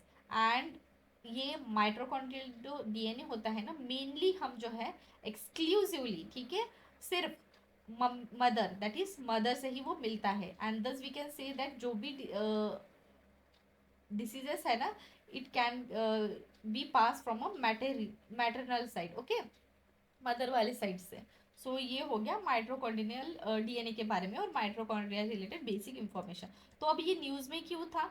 तो क्या हुआ है, रिसेंटली इस रिसर्चर ने स्टडी किया है कि ये जो माइट्रोकॉन्ड्रियल रिलेटेड कुछ डायनेमिक्स जो है वो कहीं ना कहीं हेल्प कर सकते हैं for the treatment of a Parkinson disease. अब ये है पार्किंसन डिसीज क्या है, तो ये ना एक न्यूरोटिव डिसऑर्डर है, न्यूरो डिजेनरेटिव डिसऑर्डर है, जो मेनली कॉज करता है dead of a brain cells.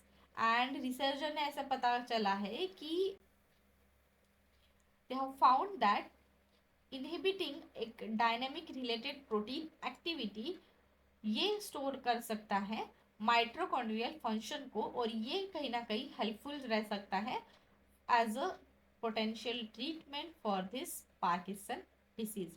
और यहाँ पे जो ये प्रोटीन है ना, dynamic related protein, that is DRP1 protein, ये ट्रैवल करता है माइट्रोकॉन्ड्रिया से, ठीक है, ट्रैवल टू द माइट्रोकॉन्ड्रिया जब वो जो है डिवाइड होता है into the smaller size for the higher mobility and a quality control. So this is the basic information और द न्यूज़ जो आई है related to the mitochondria and Parkinson disease. अब यहाँ पे एक टर्म दिया है मीटी जीनोम्स। सो ये जो है मीटो जीनोम्स, तो ये ना क्या होता है, स्मॉलर सर्कुलर क्रोमोसोम होते हैं जो माइटोकॉन्ड्रिया के अंदर में होते हैं, ठीक है। एंड ये जो होते हैं ना, mainly they are build by the double stranded DNA, and ये सिमिलर होते हैं न्यूक्लियस के जीनोम के अकॉर्ड जैसे, पर ये ना एंटायरली मैटरनल साइड से होते हैं, दैट इज मदर साइड वाले, ठीक है। तो ये हो गया बीटो जीनोम के बारे में। अब देखते हैं unified genomic chip. So recently क्या हुआ है, प्राइम मिनिस्टर ने लॉन्च किया है यूनिफाइड जीनोम चिप, एंड उन्होंने एक indigenous sex sorted semen technology जो है उसको भी लॉन्च किया है, जो मेनली हेल्पफुल रहेगी to the livestock of India. अब ये देखा जाए यूनिफाइड जीनोमिक चिप, तो ये ना एक सिंगल न्यूक्लियोटाइड पॉलीमराइज चिप रहेगी, ठीक है, ये चिप है एक्चुअली। एंड इसको डिज़ाइन किया गया है फॉर अ जीनोम प्रोफाइलिंग, उसके साथ साथ इवेल्युएट कर पाए इंडियन जो भी कैटल ब्रीड्स है उसको इवेल्युएट करने के लिए भी जो है इस चिप को डिज़ाइन किया गया है। एंड ये जो चिप है ना, ये इनेबल करेगी वेरियस एप्लीकेशंस को of a DNA related technology, and it will help to enhance the genetic potential of various cattle breed जो इंडिया में प्रेजेंट है। और इस चिप के ना दो वेरिएंट है, एक है गाउ चिप जो कैटल्स के लिए यूजफुल रहेंगी, और मशी चिप जो बफेलो के लिए रहेंगी। और इसका जो है डेवलपमेंट किया गया है by department of animal husbandry या ना डेयरी। अब यहाँ पे एक टर्म जैसे मैंने बोला सिंगल न्यूक्लियोटाइड पॉलीमरिज्म, तो इसके बारे में अगर देखा जाए तो ये मेनली मैंने जैसे बताया था ATGC इस टाइप का स्ट्रक्चर होता है, पर कुछ केस में क्या होता है, ये नॉर्मल इंसान में होता है, पर कुछ केस में क्या होता है, इनमें से किसी भी इसमें ना, ये जो बेस पेयर्स है ना, इसमें से किसी भी इसमें ना कुछ चेंजेस होते हैं, ठीक है, किसी एक इसमें, ठीक है, तो इसको जो हम है कहते हैं सिंगल न्यूक्लियोटाइड पॉलीमरिज्म। देखो यहाँ पे जैसे मेंशन है CTGA, तो यहाँ पे भी होना चाहिए ये नॉर्मल जनरल पॉपुलेशन में, ठीक है, जनरली ऐसा होना चाहिए प्रॉपर सीक्वेंस में, पर कहीं ना कहीं एक चेंजेस होता है। यहाँ पे देखो CTTA, तो यहाँ पे जी तो है ही नहीं, तो इस टाइप के जो चेंजेस होते हैं ना डीएनए के सीक्वेंस में, या जो वेरिएशंस होते हैं ना, उसको हम बोलते हैं सिंगल न्यूक्लियोटाइड पॉलीमरिज्म। एंड ये जो है मेनली कॉमन होते हैं, कॉमन टाइप हम बोल सकते हैं of a genetic variation among the people, and they can generally act as a biological marker, जिसको हम बोलते हैं बायोमार्कर, और ये कहीं ना कहीं हेल्प करेगा to the scientist to locate the gene जो पर्टिकुलर डिसीज रिलेटेड जो है एसोसिएट किया गया है। So this is related to the single nucleotide polymorphism. अब यहाँ पे देखते हैं सेक्स सॉर्टेड सीमेंट टेक्नोलॉजी। तो ये टेक्नोलॉजी क्या है, ये बेसिकली इस टाइप की टेक्नोलॉजी है जहाँ पे जो है जेंडर सिलेक्टेड सीमेंट जो है उसको यूज़ किया जाता है for a artificial insemination for a cattle और अ बफेलो। जैसे कि क्या होता है, जनरली क्या होता है, जब कोई भी न्यू बॉर्न का जन्म होने का रहता है तब हमें 50-50 चांसेस होते हैं कि वो मेल हो या फीमेल हो। पर इसमें क्या रहेगा, जेंडर सिलेक्टिव, हमें पता रहेगा 90% एक्यूरेसी रहेंगी कि वो पर्टिकुलर जो पर्सन जो वन जो भी पर्सन नहीं बोल सकते, जो भी पर्टिकुलर न्यूबॉर्न रहेगा, ठीक है, कैटल या बफेलो का, वो फीमेल ही रहेगी, ठीक है, इसकी हमें एक्यूरेसी मिलेंगी। That is gender selected semen use for the artificial insemination, ठीक है। 90% एक्यूरेसी रहेंगी कि दैट पर्टिकुलर जो है न्यूबॉर्न वो फीमेल ही रहेगा, ठीक है। तो ये हो गया related to sex sorted semen technology, और ये इसको डेवलप किया गया है by the national dairy development board through. So ना बायो ई3 के बारे में है। अब देखो, बायो ई3 इसका फुल फॉर्म अगर देखा जाए तो biotechnology for economy environment and employment policy. तो रिसेंटली कैबिनेट ने ना इस पॉलिसी को अप्रूव कर दिया है। तो ये क्या है, इट इज़ नथिंग बट एक फ्रेमवर्क है जो मेनली अडॉप्ट करेगा एडवांस टेक्नोलॉजीज को एंड अलाइन करेगा इसको विथ वेरियस रिसर्च कि वो हेल्प कर पाए for a various bio manufacturing process को, ठीक है। अभी बायो मैन्युफैक्चरिंग प्रोसेस क्या होता है, इट इज़ नथिंग बट जो भी इंजीनियर्ड बायो माइक्रोब्स है या प्लांट्स है या एनिमल सेल्स है, ठीक है, उसके रिलेटेड जो भी उसका मैन्युफैक्चरिंग किया जाएगा, ठीक है, या उसके रिलेटेड जो भी जो है न्यू चेंजेस लाए जाएंगे या प्रोडक्ट लाए जाएगा, उसके रिलेटेड जो एक्टिविटीज़ है वो बायो मैन्युफैक्चरिंग में आती है।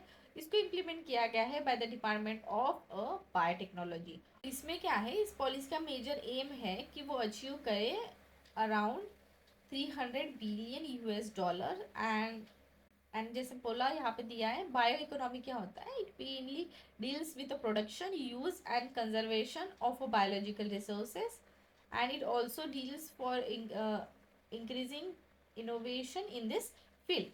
और इसके अगर सेलेंट फीचर्स देखे जाए तो इसमें है, it will include the innovation driven support to the research and development and entrepreneurship across the 6 thematic sectors. तो ये जो सेक्टर्स है ना वो कहीं ना कहीं हेल्प करेंगे। ये यहाँ पे 2 सेक्टर्स दिए देखो, biobased chemical enzymes functions food and smart protein precision biotherapeutic climate resilient agriculture, carbon capture and utilization, futuristic marine and space research. So these are some 6 thematic sectors of a biomanufacturing, और ये जो है कहीं ना कहीं help करेगा for catalyse through this two hubs जो है integrating AI and bio manufacturing hubs. और देखो नेक्स्ट न्यूज़ क्या है, एक बायो राइट करके स्कीम है जिसका फुल फॉर्म है biotechnology research innovation and entrepreneurship development, ठीक है। तो ये जो स्कीम है ना, ये मेनली आती है department of biotechnology ministry of science and technology के अंदर। इसके 3 कंपोनेंट है, एक बायोटेक्नोलॉजी रिसर्च एंड डेवलपमेंट, एक है इंडस्ट्री एंड एंटरप्रेन्योरशिप डेवलपमेंट, और तीसरी है biotechnology sorry bio manufacturing and a bio foundry. तो this are the component under this scheme, ठीक है। अब नेक्स्ट न्यूज़ देखते हैं, इंडो सिम्बायोटिक थ्योरी।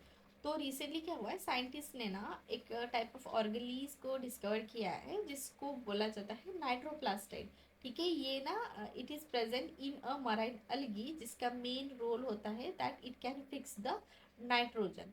तो इसकी अगर जनरल अगर देखा जाए तो क्या होता है, during the nitrogen fixation process ऐसा माना जाता है कि जो भी नाइट्रोजन गैस है ना उसको ना कन्वर्ट किया जाता है यूजेबल फॉर्म में, ठीक है, जो मेनली हेल्प कर पाए फॉर द सेल ग्रोथ। और ये मेनली नाइट्रोजन फिक्सेशन जो होता है it occurs in a bacteria and archaea. But ये जो मराइन अलगी है, ठीक है, जिसका ये नाम है, ठीक है, ये थोड़ा सा हार्ड है प्रोनाउंस करने के लिए, तो एक बार ये देख लो। ये जो अलगी है ना, ये ऐसी first type of a eukaryote है जो नाइट्रोजन फिक्सेशन कर सकती है, ठीक है। तो ये एक इम्पॉर्टेंट पॉइंट है इसमें। तो ये देखो यहाँ पे ना यूकैरियोट क्या होता है, तो यूकैरियोट आर बेसिकली उस टाइप ऑफ सेल्स जहाँ पे ना मेम्ब्रेन जो है they are bounded with the nucleus which stores the genetic information. और प्रोकैरियोट भी एक होता है, ठीक है, they are the type of a cell जहाँ पे डीएनए जो है it is bundle together in a nucleoid cell, but यहाँ पे जो होता है it is not store within the membrane bound nucleus, ठीक है, यहाँ पे मेम्ब्रेन बाउंड न्यूक्लियस में ये स्टोर नहीं होता है, पर यूकैरियोट में क्या होता है, मेम्ब्रेन बाउंड न्यूक्लियस होता है जहाँ पे जेनेटिक मटेरियल को स्टोर किया जाता है। सो अब देखते हैं एंडोसिम्बायोटिक थ्योरी के बारे में। तो क्या होता है, कुछ यूकैरियोटिक जो सेल्स होते हैं जैसे कि माइटोकॉन्ड्रिया हो गया या प्लासिड हो गया, they mainly use to evolve from a free living prokaryotes. और ये जो प्रोकैरियोट्स होते हैं ना, सम ऑफ दिस इनमें से कुछ ऑर्गेनिजम्स होते हैं ना, वो क्या करते हैं, इंजेक्ट करते हैं ingested the prokaryotic cell that can survive within the organism, और वो डेवलप करते हैं उनके साथ एक सिम्बायोटिक रिलेशनशिप। तो ये कंसेप्ट आता है under the endo symbiotic theory. अब देखते हैं next news, that is Wolbachia bacteria. तो क्या हुआ है, रिसेंट स्टडीज में ऐसा पता चला है कि ये जो वोल्बाची बैक्टीरिया है they had manipulated the wasps in carsi Encarsia formosa, ठीक है, and thus it help to get rid of a male entirely.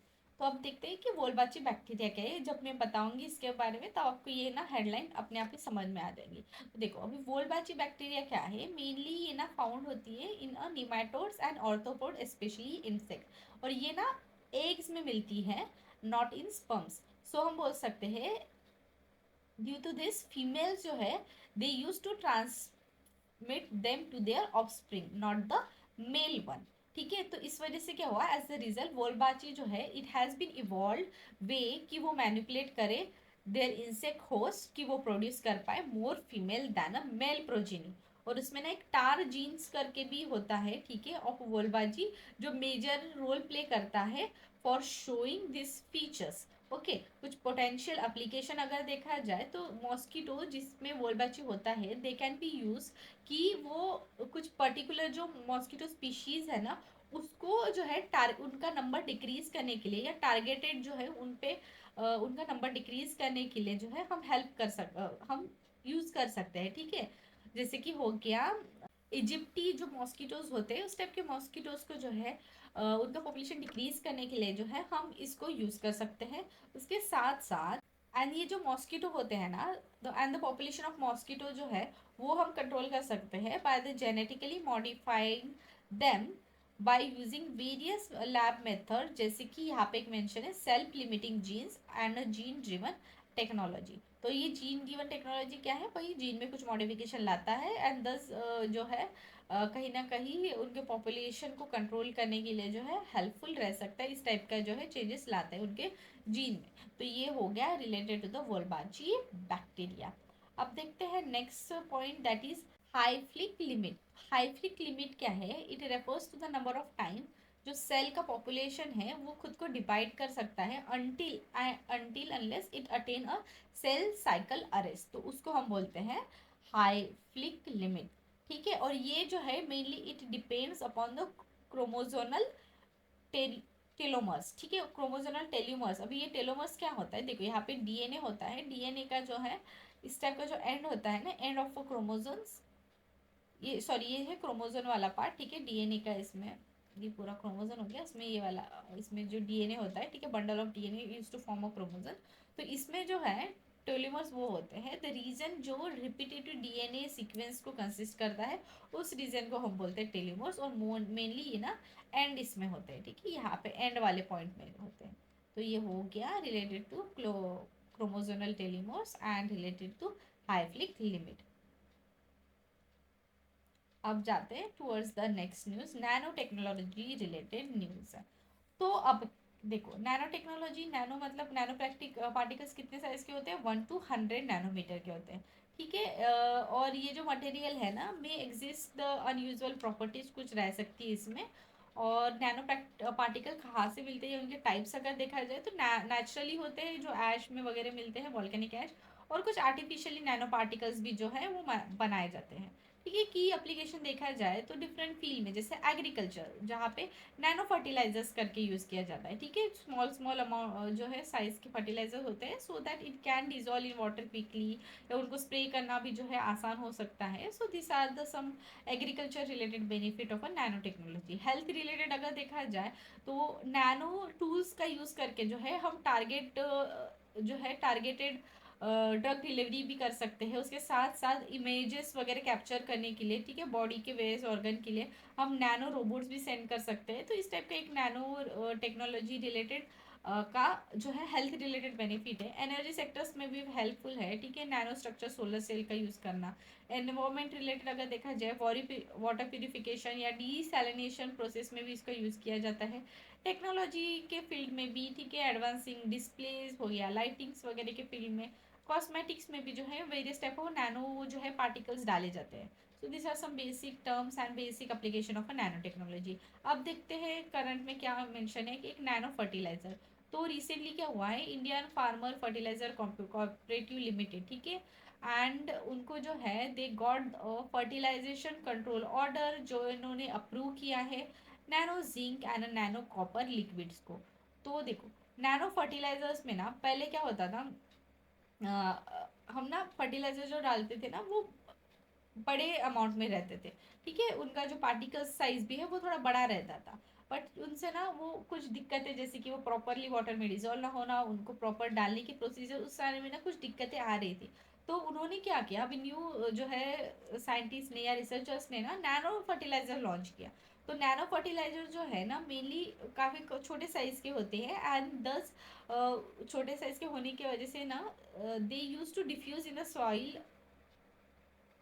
Properly diffusion जो है सॉइल में उसका हो सकता है। एंड हम बोल सकते हैं कि इसी वजह से ना डिफरेंट टाइप ऑफ जो है लिक्विड या फर्टिलाइजर गवर्नमेंट ला रही है। ठीक है, तो उनमें से एक nano zinc and nano copper fertiliser. अभी नैनो जिंक का अगर देखा जाए तो इसका जो मेन जिंक का यूज किस में है, that is enzyme functions in plant growth and development. अगर कॉपर का देखा जाए तो ये कॉपर का seed production, chlorophyll production related activities को जो है एंजाइम रिलेटेड एक्टिविटीज में जो है इनहांस करने के लिए जो है कॉपर का यूज किया जाता है। तो ये दोनों को जो है नैनो पार्टिकल के फॉर्म में जो है अभी नैनो जिंक और नैनो कॉपर लिक्विड जो है अभी ये जो ऑर्गेनाइजेशन है या कोऑपरेटिव लिमिटेड है उन्होंने लॉन्च किया है। ठीक है, अब कुछ डिफरेंट मिशन देखा जाए नैनो टेक्नोलॉजी रिलेटेड। नो, यहाँ पे और एक पॉइंट है, अर्लियर ना इसी कोऑपरेटिव लिमिटेड ने ना नैनो लिक्विड यूरिया और जो है nano liquid di ammonium phosphate को भी अप्रूव लाया था। ठीक है, अप्रूव मिला था।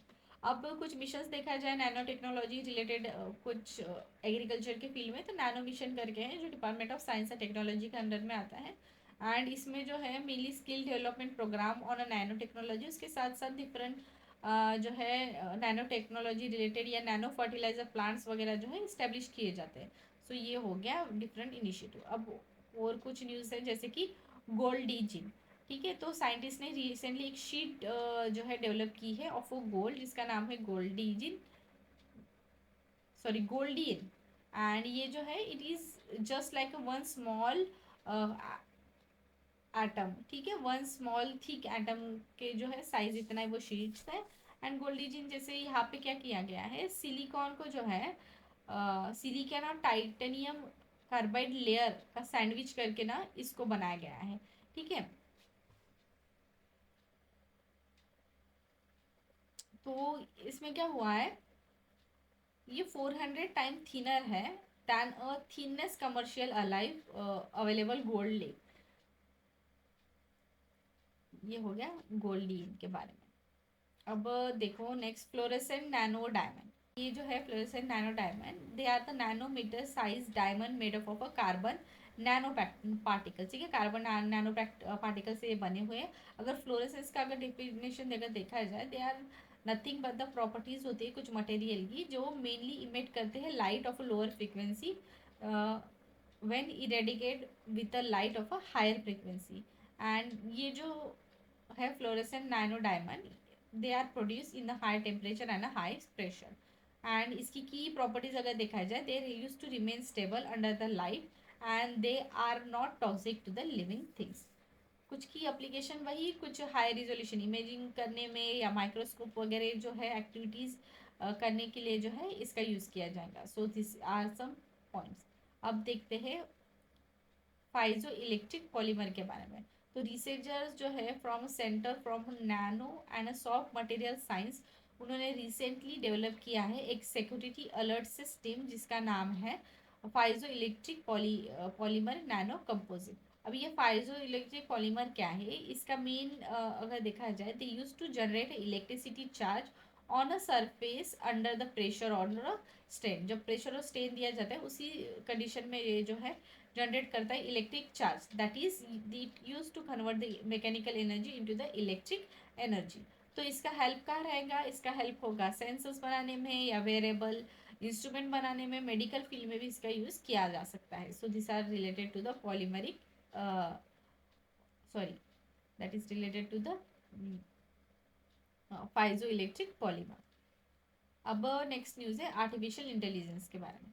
देखो तो आर्टिफिशियल इंटेलिजेंस क्या होता है, तो इसमें देखो आर्टिफिशियल इंटेलिजेंस एक nothing but it is a technology जो इनेबल करती है कंप्यूटर को या मशीन्स को कि वो स्टिमुलेट कर पाए जो भी ह्यूमन के लर्निंग से या प्रॉब्लम सॉल्विंग स्किल्स है इन सबको जो है वो स्टिमुलेट कर पाए। ठीक है, ये आती है सारा आर्टिफिशियल इंटेलिजेंस में। और इसके कुछ स्टेजेस भी है। तो सबसे पहला स्टेज है आर्टिफिशियल नैरो इंटेलिजेंस। तो इसमें क्या होता है, मशीन्स जो है मेनली इमिटेट करती है ह्यूमन बिहेवियर को या स्पेशलाइज कर दी है इन वन एरिया की to solve various type of a problem, जैसे कि सीरी हो गया या चैट जीपीटी या अलेक्सा जैसे हो गया। और बाद में सेकंड है आर्टिफिशियल जनरल इंटेलिजेंस। तो इसमें क्या होता है, मशीन्स जो है इंसानों के जैसे लर्न कर दिया and they use to continue to learn and act smart as a human. और बाद में है आर्टिफिशियल सुपर इंटेलिजेंस। यहाँ पे क्या होता है, मशीन्स जो है इंसान से भी स्मार्टर बन जाती है। ठीक है, तो ये हो गया तीनों स्टेजेस ऑफ ए आई। अब देखते हैं next concept that is generative A I. इसमें क्या होता है, ए आई जो है एक कंटेंट जो है ओरिजिनल कंटेंट जो होता है, टेक्स्ट हो गया, इमेज हो गया, वीडियो हो गया या ऑडियो हो गया, ओरिजिनल कंटेंट जैसा ही जो है एआई जनरेटेड कंटेंट बनाता है, उसको हम बोलते हैं जनरेटिव एआई। ठीक है, और यहाँ पे ना कुछ डिफरेंस दिए हैं जनरेटिव एआई और ट्रेडिशनल एआई के बारे में।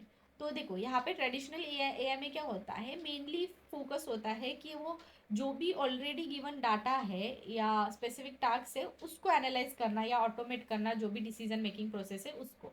पर जनरेटिव एआई में क्या होता है, न्यू डाटा क्रिएट करना। ठीक है, उस पर फोकस किया जाता है। इसके कुछ एक्सप्लिसिट रूल्स एंड एल्गोरिदम है, ठीक है, लर्निंग अप्रोच। पर यहाँ पे जनरेटिव एआई में क्या है, डाटा ड्रिवन लर्निंग को जो है न्यूरल नेटवर्क जैसे होता है उसको फोकस किया जाता है। ठीक है, कुछ आउटकम अगर देखा जाए ट्रेडिशनल एआई के, तो स्ट्रक्चरल आउटपुट जैसे कि प्रेडिक्शन, सॉल्यूशन और क्लासिफिकेशन। पर जनरेटिव एआई में एंटायरली न्यू कंटेंट रहता है या क्रिएटिव आउटपुट जो है हमें दिखाई देता है। एडेप्टेबिलिटी के अगर केस देखा जाए ट्रेडिशनल एआई के केस में, तो mainly it requires a manual intervention and a reprogramming. पर जनरेटिव एआई में ऑटोमेटिकली जो है एडजस्टमेंट हो जाता है एंड परफॉर्मेंस जो है मेनली एक इम्प्रोवाइज फॉर्म में होती है। So this are the difference between और comparison between a traditional AI and a generative AI. अब देखते हैं एक नया concept that is large language model. तो इसमें क्या होता है, बेसिकली हम बोल सकते हैं इस टाइप का एक एआई मॉडल है जिसका मेन एबिलिटी है कि वो अंडरस्टैंड करे और जनरेट कर पाए नेचुरल लैंग्वेज को। ठीक है, और it also help to perform a various wide range of a task. And ये लार्ज लैंग्वेज मॉडल जो होता है ना, वो एक न्यूरल नेटवर्क जो है उस पर वर्क करता है। ठीक है, न्यूरल नेटवर्क के टाइप जैसा होता है एंड इसको हम ट्रांसफॉर्मर आर्किटेक्चर भी कहते हैं। ठीक है, तो ये हो गया लार्ज लैंग्वेज मॉडल के बारे में।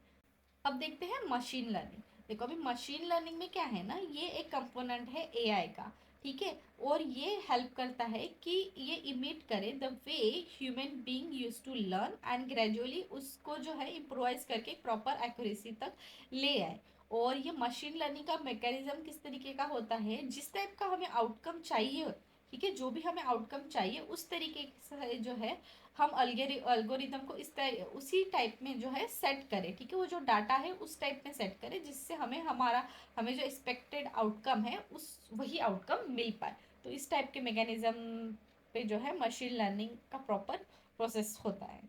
एंड उसमें ना और कुछ पॉइंट मेंशन है, लार्ज एक्शन मॉडल, ठीक है, ये भी एआई का मॉडल है जो मेनली वर्क करता है to understand and execute a complex work by a translating human intention into action, ठीक है, ह्यूमन के इंटेंशन को एक्शन में ट्रांसलेट करने के लिए ये वाला वर्क करता है, जैसे लार्ज एक्शन मॉडल। और बस ये इतना इम्पोर्टेंट है, बाकी तो हमने कवर कर लिया। अब देखो, global Nobel prize in physics, ठीक है, आर्टिफिशियल न्यूरल नेटवर्क के लिए मिला है।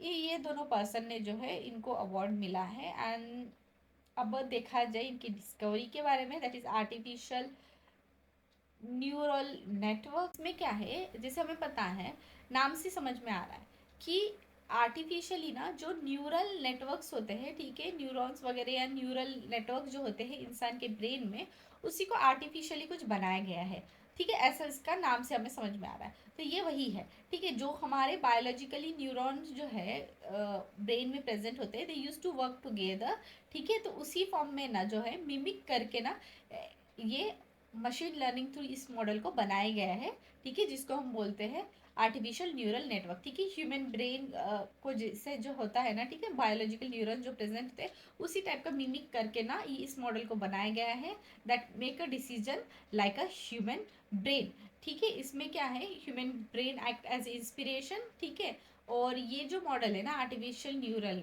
नेटवर्क, ये मेनली मिमिक करता है जो भी नेचुरली न्यूरल नेटवर्क्स है, जिसको हम कहते हैं स्पाइकिंग न्यूरल नेटवर्क, ठीक है। इसके ना टाइप्स भी है, मेजर टाइप्स यहाँ पे दिया है, डीप न्यूरल नेटवर्क, ठीक है, इसमें क्या होता है, नेटवर्क होता है डिफरेंट मेनी नेटवर्क होता है with many layers and each building on a previous layer, ठीक है, एक के ऊपर एक के ऊपर है, इस टाइप का। कन्वेंशन convolutional neural network, ठीक है, it detect a feature and a pattern in a image and a video।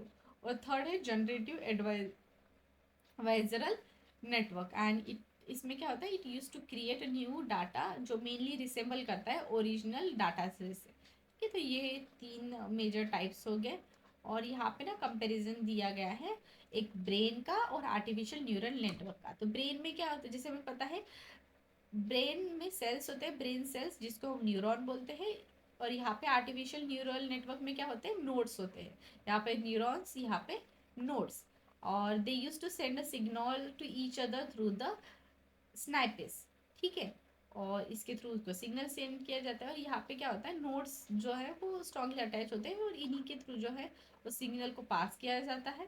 And यहाँ पे भी वही कंसेप्ट दिया है, कुछ वीक न्यूरॉन होते हैं, कुछ स्मॉल जो है स्ट्रॉन्ग न्यूरॉन होते हैं, ठीक है। And when we learn things, the connection between some neuron get stronger and while some neuron get weaker. तो यहाँ पे क्या होता है, नोड्स आर्टिफिशियल न्यूरल नेटवर्क्स में जो भी नोड्स होते हैं ना वो मेनली कनेक्टेड होते हैं, and when network is train, ये जो कनेक्शन होता है बिटवीन द नोड्स वो एक्टिव हो जाता है, at the same time it gets stronger, otherwise it remain as a weaker one. Okay, तो ये हो गया आर्टिफिशियल न्यूरल नेटवर्क के बारे में।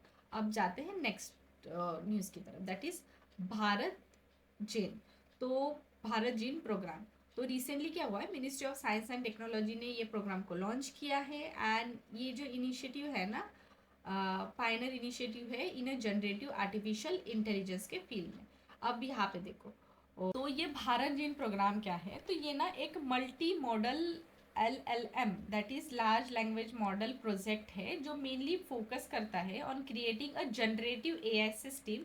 एंड इससे हम क्या कर पाएंगे, एक हाई क्वालिटी टेक्स्ट हो गया या ऑडियो या वीडियो फॉर्मेट जो है उसको हम डेवलप कर पाए इन वेरियस इंडियन लैंग्वेजेस। तो ये हो गया भारत जी प्रोजेक्ट। अब नेक्स्ट है that is Bharat Sagar data Sagar, ठीक है, इसका मेन एम है कि वो एक वास्ट रिपोजिटरी बनाए ऑफ इंडिया सेंट्रिक डाटा, जो हेल्प कर पाए, that will help to ensure the AI model are deeply rooted in the country unique context. तो ये हो गया डाटा भारत डाटा सागर के बारे में। और यहाँ पे एक नेशनल मिशन के बारे में मेंशन है, that is national mission on interdisciplinary cyber physical system, ठीक है। तो ये क्या है, इसको जो है इस प्रोग्राम को अप्रूवल मिला था 2018 में, एंड इसका मेन एम है कि वो प्रमोट करे एक translational research in a cyber physical system and जो भी उसके रिलेटेड एसोसिएटेड टेक्नोलॉजी रहेंगी, ठीक है, department of science and technology के अंडर में आता है। और कुछ इनिशिएटिव्स यहाँ पे मेंशन है एआई रिलेटेड, उनमें से एक है इंडिया एआई मिशन।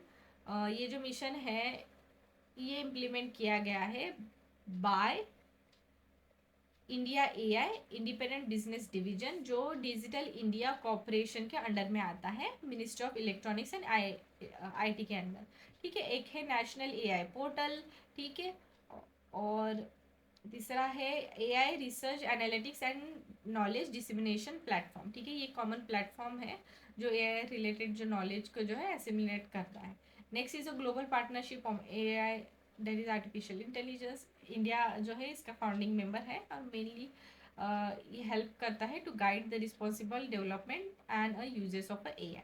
बाद में नेक्स्ट है फेशियल रिकग्निशन टेक्नोलॉजी। तो इसमें क्या हुआ है, नीति आयोग ने वाइट पेपर लॉन्च किया है जिसका नाम है रिस्पॉन्सिबल एआई फॉर ऑल और फेशियल रिकग्निशन टेक्नोलॉजी। इस टेक्नोलॉजी का नाम सुनते ही हमें पता चल जाता है कि ये जो है फेशियल का यूज है, फेशियल एक्सप्रेशन या बोल सकते हैं फेशियल मैपिंग के थ्रू जो है पर्सन को आइडेंटिफाई कर पाएंगे, ठीक है। तो यही है, ठीक है, फ्रॉम द इमेजेस और अ वीडियो, हम जो है एक ऐसा टाइप का वीडियो या इमेजेस थ्रू डाटा रहेगा, ठीक है, उन डाटा बेस से ना एक पर्टिकुलर कॉम्प्लेक्स एल्गोरिथम का यूज करके आइडेंटिफाई कर पाएंगे या वेरीफाई कर पाएंगे एक पर्सन को, ठीक है। इसके दो पर्पजेस है, एक one in one verification of identity that is facial mapping जो है हम ऑब्टेन कर पाएंगे for matching it against the person photograph on a particular database. और सेकंड है one in an identification of identity. तो यहाँ पे क्या होगा उसका जस्ट उल्टा, कि हम वेरीफाई कर पाएंगे against the entire database to the person in a photograph और a video. So this are the two main purposes. अब यहाँ पे इसका की एप्लीकेशन देखा जाए तो वही रहेगा, मिसिंग पर्सन को वगैरह फाइंडिंग करने के लिए या क्राउड में से किसी पर्सन को ढूंढने के लिए, ठीक है, उस टाइप के, या क्राउड कंट्रोल रिलेटेड एक्टिविटीज़ करने के लिए भी ये हेल्पफुल रहेगा। Non security purpose related activities हो गया, ठीक है, एयरपोर्ट में पर्सन को आइडेंटिफाई करने के लिए। So next news is related to the deep fake. तो अब सो रिसेंटली क्या हुआ है, इलेक्शन कमीशन ऑफ इंडिया ने कुछ पार्टीज को वार्न किया है using a AI based tool या creating a deep fake create करके मिस इन्फॉर्मेशन वो जो है वो पब्लिश करते थे या प्रोपोगेट करते थे। तो इसके वजह से ना जो है डीप फेक न्यूज़ में था। एंड डीप फेक मतलब क्या होता है, इसको ना क्या किया जाता है, पर्सन की इमेज और इमेजेस एंड वीडियो को जो है वो क्रिएट किया जाता है with the help of AI, ठीक है। वो पर्सन खुद इंडिविजुअल नहीं होता है पर उनके जो है इमेजेस या फोटो को यूज़ करके ना एक फेक वीडियो उनका बनाया जाता है। एंड एक ना ये कहीं ना कहीं हम बोल सकते हैं ये it is consider to be the one of the biggest threat और biggest concern while using the new AI technology, ठीक है। और ये जो डीप फेक्स है ना, मेनली इट वर्क कैसा करता है, it uses a generative adversarial network कि वो एनालाइज करे या सिंथेसाइज करे ऑडियो और विजुअल कंटेंट को। एंड मेजर्स कुछ गवर्नमेंट ने लिए हैं to counter the deep fake.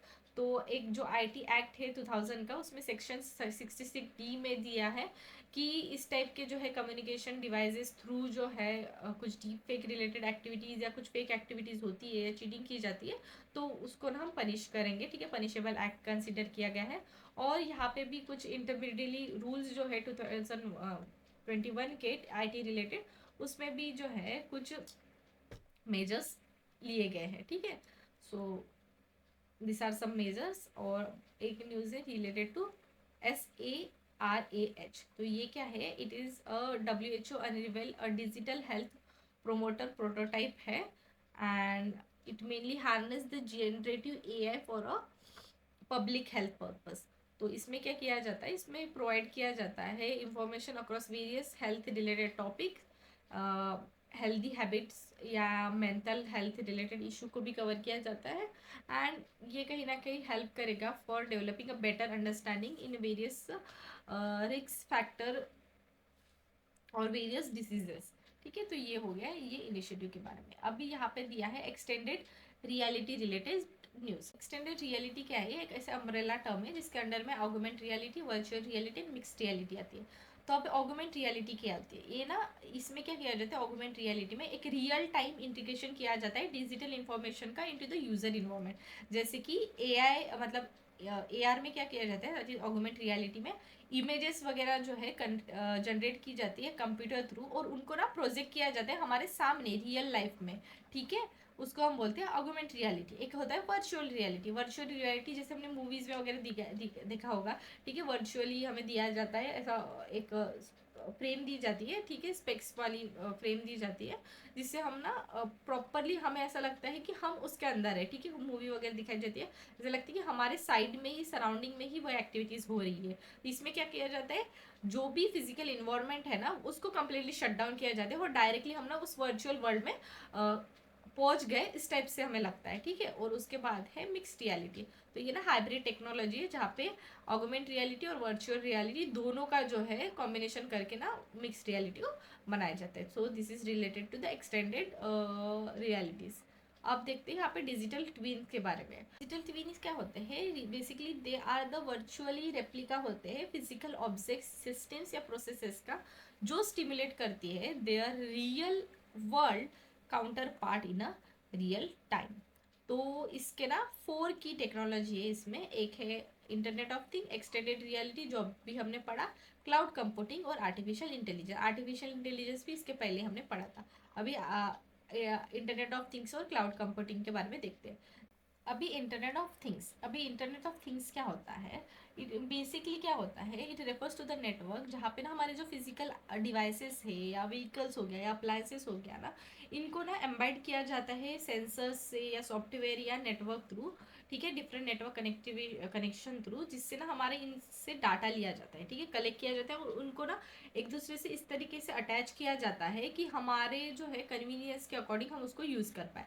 Example देखो, अगर आप घर से बाहर निकलते हो, आपका टीवी या एसी ऑन हो, और आपको कार में बैठे हो, आपको बाद में याद आता है, then you can off the TV and AC while you are in a car और वाइल यू आर ट्रैवलिंग, ठीक है। इस तरीके से ना कनेक्शन बनाया जाता है, ठीक है। मोबाइल को वगैरह ना एसी से कनेक्ट किया जाता है, या रेफ्रिजरेटर से या टीवी से कनेक्ट किया जाता है। इस टाइप की जो थिंग्स होती है उसको हम बोलते हैं इंटरनेट ऑफ थिंग्स। तो ये हो गया इसके बारे में। अब देखते हैं next, that is block chain technology.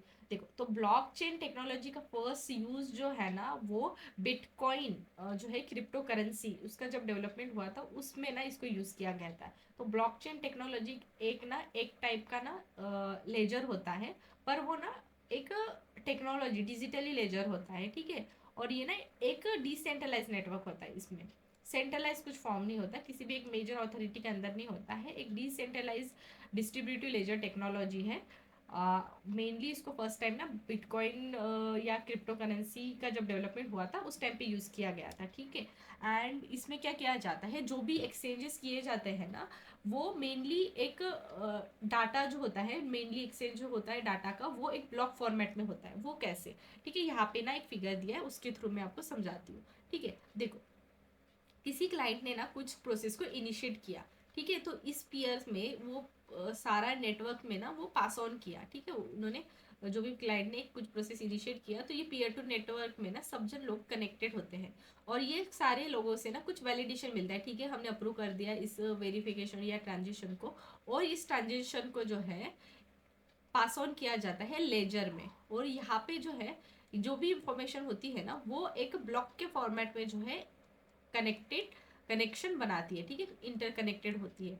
और ना इसको ना एक ब्लॉक में अगर चेंजेस ला रहे हो, हाँ, ठीक है, तो ये ना कहीं सारों को पता चल जाता है, तो इसको ना छेड़छाड़ करना ना बहुत ज़्यादा डिफिकल्ट हो जाता है। एंड दस बाद में क्या होता है, stakeholder use to verify the transaction detail. तो इस तरीके से जो है प्रॉपर ये ब्लॉकचेन टेक्नोलॉजी रिलेटेड सिस्टम जो है वो वर्क करता है। अब देखते हैं कुछ प्रॉपर्टीज ऑफ अ ब्लॉकचेन। तो सबसे पहला है कि स्मार्ट कॉन्ट्रैक्ट, ठीक है, ऑटो एग्जीक्यूशन हो जाता है डिजिटल कॉन्ट्रैक्ट का, ठीक है। इसमें डिसेंट्रलाइज नहीं होता है कुछ, ये भी एक उनका पॉजिटिव पॉइंट हो गया। और कोई भी जो रिकॉर्ड होते हैं वैलिडेशन आर इरिवर्सिबल, इसको हम ना चेंज नहीं कर पाएंगे, ठीक है। उसके साथ साथ ट्रांजेक्शन टाइम स्पैन जो होता है उसको भी रिकॉर्ड किया जाता है ऑन द ब्लॉक। एंड जितने भी नेटवर्क्स होते हैं ना, पार्टिसिपेंट होते हैं ना, वो उनका सारा का जो है वैलिडेशन लिया जाता है, ठीक है। उसके साथ साथ सारे जो रिकॉर्ड है ना आर इंडिविजुअली इंक्रिप्टेड।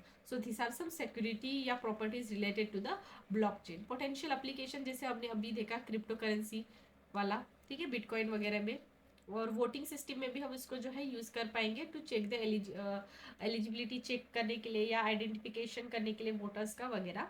उसके साथ साथ IP right, that is intellectual property rights related जो एक्टिविटीज़ है, ट्रेडमार्क्स हो गया या पेटेंट हो गया डिफरेंट टाइप के, ठीक है, उसकी भी जो है ऑथेंटिसिटी या उसके भी आइडेंटिफिकेशन के लिए जो है हम ब्लॉकचेन टेक्नोलॉजी का यूज़ कर पाएंगे। And various supply chain management जैसे कि बैंकिंग सेक्टर हो गया या डिफरेंट कम्युनिकेशन सेक्टर हो गया, उस टाइप के सेक्टर्स में भी इसका यूज़ कर पाएंगे। नेक्स्ट इज अ विश्वशा, एक नेशनली ब्लॉकचेन टेक्नोलॉजिकल स्टैक है। तो recently ministry of electronic and information technology ने इसको लॉन्च किया है। एंड इसमें क्या होता है, ये ऑफर करती है एक ब्लॉकचेन एज अ सर्विस, ठीक है। अभी ब्लॉकचेन एज अ सर्विस क्या होता है, तो इसमें क्या किया जाता है, एक third partly cloud based infrastructure और मैनेजमेंट किया जाता है, ठीक है, with the help of a blockchain, ठीक है। ब्लॉकचेन के एप्लीकेशन थ्रू एक cloud based infrastructure and management जो है प्रोवाइड किया जाता है, ठीक है। तो इस प्रोग्राम में जो है, ये प्रोग्राम, ये जो इनिशिएटिव है, ठीक है, that is national blockchain technological slag जो है, इसको इसी एप्लीकेशन या इसी टेक्नोलॉजी थ्रू जो है यूज़ किया जाएगा, that is blockchain as a service. And ये जो है programme, it is a part of a national blockchain framework. And इसमें और दो पॉइंट मेंशन किया है उन्होंने, that is NBF lightweight blockchain platform. ये प्लेटफॉर्म जो है एक ब्लॉकचेन सैंडबॉक्स प्लेटफॉर्म है for the startup and academic. And एक दिया है परम मानिक, ठीक है, ये ब्लॉकचेन इनेबल सॉल्यूशन है for verifying the origin of a mobile app. ये हो गया। अब नेक्स्ट देखते हैं वेब 3। वेब 3 क्या है, इंडिया का ये थर्ड जनरेशन है of a world wide web. And इसमें क्या किया जाता है, पीयर टू पीयर हम ट्रांजेक्शन कर पाएंगे एंड इंटरेक्शन कर पाएंगे विदाउट एनी इंटरमीडिएटरीज, ठीक है, किसी भी जो है मिडल मैन के विदाउट हम जो है इंटरेक्शन कर पाएंगे या ट्रांजेक्शन कर पाएंगे पीयर टू पीयर। यही है बस वेब 3, इतना ही याद रखो, बाकी उतना कुछ इंपॉर्टेंट नहीं है। हाँ, बस और एक पॉइंट है, दैट इज यहाँ पे क्या होता है, वेब 3 में person can control its own data, ठीक है, खुद का डाटा वो खुद कंट्रोल कर पाएगा। एंड देखते हैं अभी next news, that is bitcoin having. ये एक बस टर्म है, इसका क्या मीनिंग होता है उतना ही याद रखना, बाकी ऐसा कुछ इंपॉर्टेंट नहीं है। तो बिटकॉइन जैसे हमें पता है, it is considered to be the world largest crypto currency and it is recently it undergoes the halving. Halving मतलब क्या होता है, एक ऐसी, इस प्रोसेस में क्या किया जाता है बिटकॉइन हैल्विंग में, उस जो भी बिटकॉइन की रिवॉर्ड्स होते हैं ना, ठीक है, जो पे किए जाते हैं बिटकॉइन माइनर्स को, उसमें रिडक्शन आ जाना, ठीक है, और up to 50% reduction. Bitcoin miners कौन होते हैं, जो भी क्रिप्टो करेंसी रिलेटेड ट्रांजेक्शन करते हैं ना, ठीक है, they use to do all the crypto currency related transaction, they those person are known as a bitcoin miners. एंड अभी उनके जो है रिवॉर्ड पॉइंट में कमी आना, ठीक है, रिडक्शन अप टू 50%, उसको हम बोलते हैं बिटकॉइन हेल्प, ठीक है। और ये बस हो गया। अब देखते हैं 3D प्रिंटिंग। तो 3D प्रिंटिंग या जिसको हम बोलते हैं एडिटिव मैन्युफैक्चरिंग, इसमें क्या किया जाता है, 3 डायमेंशनल जो है ऑब्जेक्ट बनाया जाता है from a 3D model by adding a material layer by layer, ठीक है, material layer by layer add करके 3D डायमेंशनल ऑब्जेक्ट बनाया जाता है। एंड ऑब्वियसली इसके डिफरेंट सेक्टर्स में जो है उसके एप्लीकेशंस होंगे, जैसे कि एरोस्पेस हो गया, ठीक है, उसके साथ साथ ऑटोमोबाइल्स कंपोनेंट बनाने में, electronics, health care. 4D printing क्या है, 4D प्रिंटिंग ना मेनली 3D का जो है अपग्रेडेड वर्जन है। यहाँ पे ना एक न्यू डायमेंशन ऐड किया जाता है, that is dimension of a time. And इसमें क्या किया जाता है, इट इज ऑब्जेक्ट जो अपनी चेंज कर पाए शेप या फंक्शंस को over a time and in response to the environment, जैसे कि हीट हो गया या लाइट या मॉइस्चर हो गया, इस टाइप के इन्वायरमेंट की वजह से कुछ वो अपने शेप या फंक्शंस में चेंज ला सकता है, उसको हम बोलते हैं 4D प्रिंटर। अब देखो एडवांटेज है, ठीक है, डिफरेंट डायनेमिक फंक्शंस कर पाएगा एंड मटेरियल एफिशिएंसी, ठीक है, वेस्टेज वगैरह को रिड्यूस करेगा, कुछ कॉम्प्लेक्स डिज़ाइन फैब्रिकेशन के लिए भी ये यूज़फुल रह पाएगा। ठीक है, एप्लीकेशंस डिफरेंट सेक्टर्स में है, एरोस्पेस हो गया या मेडिकल फील्ड में जैसे कि ऑर्गन रीजनरेशन हो गया या ड्रग डिलीवरी, इस टाइप के सेक्टर्स में। एरोस्पेस में भी डिफरेंट टाइप ऑफ जो है सेक्टर्स में इसका एप्लीकेशन है। अब देखते हैं और, तो अब ये अग्निबन SORTED, तो ये क्या है, IIT बेस जो है एक स्टार्टअप अग्निकुल कॉमर्स, इन्होंने जो है एक लॉन्च किया है वर्ल्ड का first rocket with a single piece of a 3D printed engine. ठीक है, सिंगल पीस है 3D प्रिंटेड इंजन का, ये उन्होंने लॉन्च किया है। और ये जो अग्निबन SORTED दैट इज सब ऑर्बिटर टेक्नोलॉजी डेमोन्स्ट्रेटर है, ये इंडिया का फर्स्ट ऐसा semi cryogenic engine powered rocket है। ठीक है, एंड इंडिया इसको लॉन्च किया गया था इंडिया के first privately develop launch pad Dhanush से। ठीक है, जो अग्निकुल एट श्रीहरिकोटा आंध्र प्रदेश में इस्टेब्लिश है। सो नेक्स्ट न्यूज है related to the brain computer interface. तो अभी देखो, न्यूरोलिंक ब्लाइंड साइट एक ब्रेन कंप्यूटर इंटरफेस है। इनको ना एक ब्रेक थ्रू करके एक स्टेटस मिला है by US food and drug administration through. अब ये देखो, ब्लाइंड साइट क्या हो, ठीक है, ब्लाइंड साइट चिप क्या है, जिसका मेन एम है कि वो ब्लाइंड पर्सन को हेल्प कर पाए। और इसमें ना एक टर्म दिया है, एक ब्रेन कंप्यूटर इंटरफेस। तो इसका मीनिंग क्या होता है कि ब्रेन के सिग्नल्स को ना इस तरीके से जो है ट्रांसलेट किया जाता है कि हमें जो डिजायरेबल आउटकम है वो मिल पाए। तो देखो क्या होता है, मोटोर कंट्रोल में क्या होता है और एक ब्रेन कंप्यूटर इंटरफेस में क्या होता है। देखो, इन जनरल क्या होता है, हमने डिसाइड किया, हमारे दिमाग में है कि we should turn on the lamp, and उसको एग्जीक्यूट करने के लिए हम क्या गए, हम स्विच बोर्ड के पास गए, बटन प्रेस किया एंड द आउटपुट क्या हुआ, लाइट ऑन हो गया। और ब्रेन कंप्यूटर इंटरफेस में क्या होगा, हमारा डिसीजन है कि हमें लाइट ऑन करना है, हमने हमारे दिमाग में आ गया कि हमें लाइट ऑन करना है। और उसको एग्जीक्यूट कैसे होगा, कंप्यूटर एनालाइज करेगा योर ब्रेन एक्टिविटी और वो आइडेंटिफाई करेगा कि हमें क्या करना है, हमारी विश क्या है, that is your wish is to turn on the lamp, और वो सिग्नल पे कर देगा लैम्प को। ठीक है, और जो लैम्प है वो अपने आप स्टार्ट हो जाएगा। सो ये हो गया ब्रेन कंप्यूटर इंटरफेस। ठीक है, तो ब्रेन थ्रू ही जो है सिग्नल सेंड किया जाएगा उस पर्टिकुलर लैम्प को, और वो लैम्प ऑन हो जाएगा। तो ये आ जाएगा ब्रेन कंप्यूटर इंटरफेस में। इसके 3 मेन पार्ट है, एक हेडसेट डिवाइस है, ठीक है, एंड एक computer to process and analyse the record brain activity, और थर्ड है application to carry out the command. So this are 3 main part of brain computer interface. और उसके बाद देखा जाए बेसिकली क्या होता है इसमें, they do not read the mind to extract the information from unwilling user, but ये इनेबल करेगा यूजर को, they can act on the world by using the brain signal rather than the muscles. And कुछ types यहाँ पे दिए हैं, एक invasive brain जो है सिग्नल इंटरफेस ब्रेन इम्पार्ट, और एक नॉन इन्वेजिव। तो इन्वेजिव में क्या होता है, mainly it imparted directly into the grey matter of a brain, और नॉन इन्वेजिव में ये जो रहेगा डायरेक्टली इम्प्लांट जो है वो नहीं रहेगा। ठीक है, यहाँ पे उसके कुछ एग्जाम्पल्स भी दिए गए हैं। और थर्ड टाइप भी है, एक पार्शियली इन्वेजिव ब्रेन करके भी होता है, जहाँ पे क्या होता है, imparted inside the skull but they rest outside the brain rather than in a grey matter area. ठीक है, तो ये 3 ये हो गया उसके टाइप्स। और की एप्लीकेशन देखा जाए तो मेडिकल फील्ड में तो रहेगा ही इसका मेन एप्लीकेशन, जैसे कि ये जो है technology help to aid and prevent a diagnosis rehabilitation of a person with disabilities हो गया या न्यूरोलॉजिकल डिसऑर्डर। मेंटल वेलनेस के इसमें भी हेल्प करेगा to track the real time brain activities. Cognitive enhancement भी हेल्प कर सकता है, जैसे कि for enhancing the memory, attention और decision making. Gaming and entertainment के फील्ड में भी यूज हो सकता है, जैसे कि वर्चुअल और ऑगमेंट रियलिटीज के फील्ड में। और यहाँ पे ना कुछ पॉइंट मेंशन किए गए हैं रिलेटेड टू द, यहाँ पे देखो, एक मिनट देखो, न्यूरॉन कंट्रोल एंड कोऑर्डिनेशन। देखो, न्यूरॉन के बारे में बताया, जैसे हमें पता है brain is made up of millions of cell, जिसको हम न्यूरॉन बोलते हैं।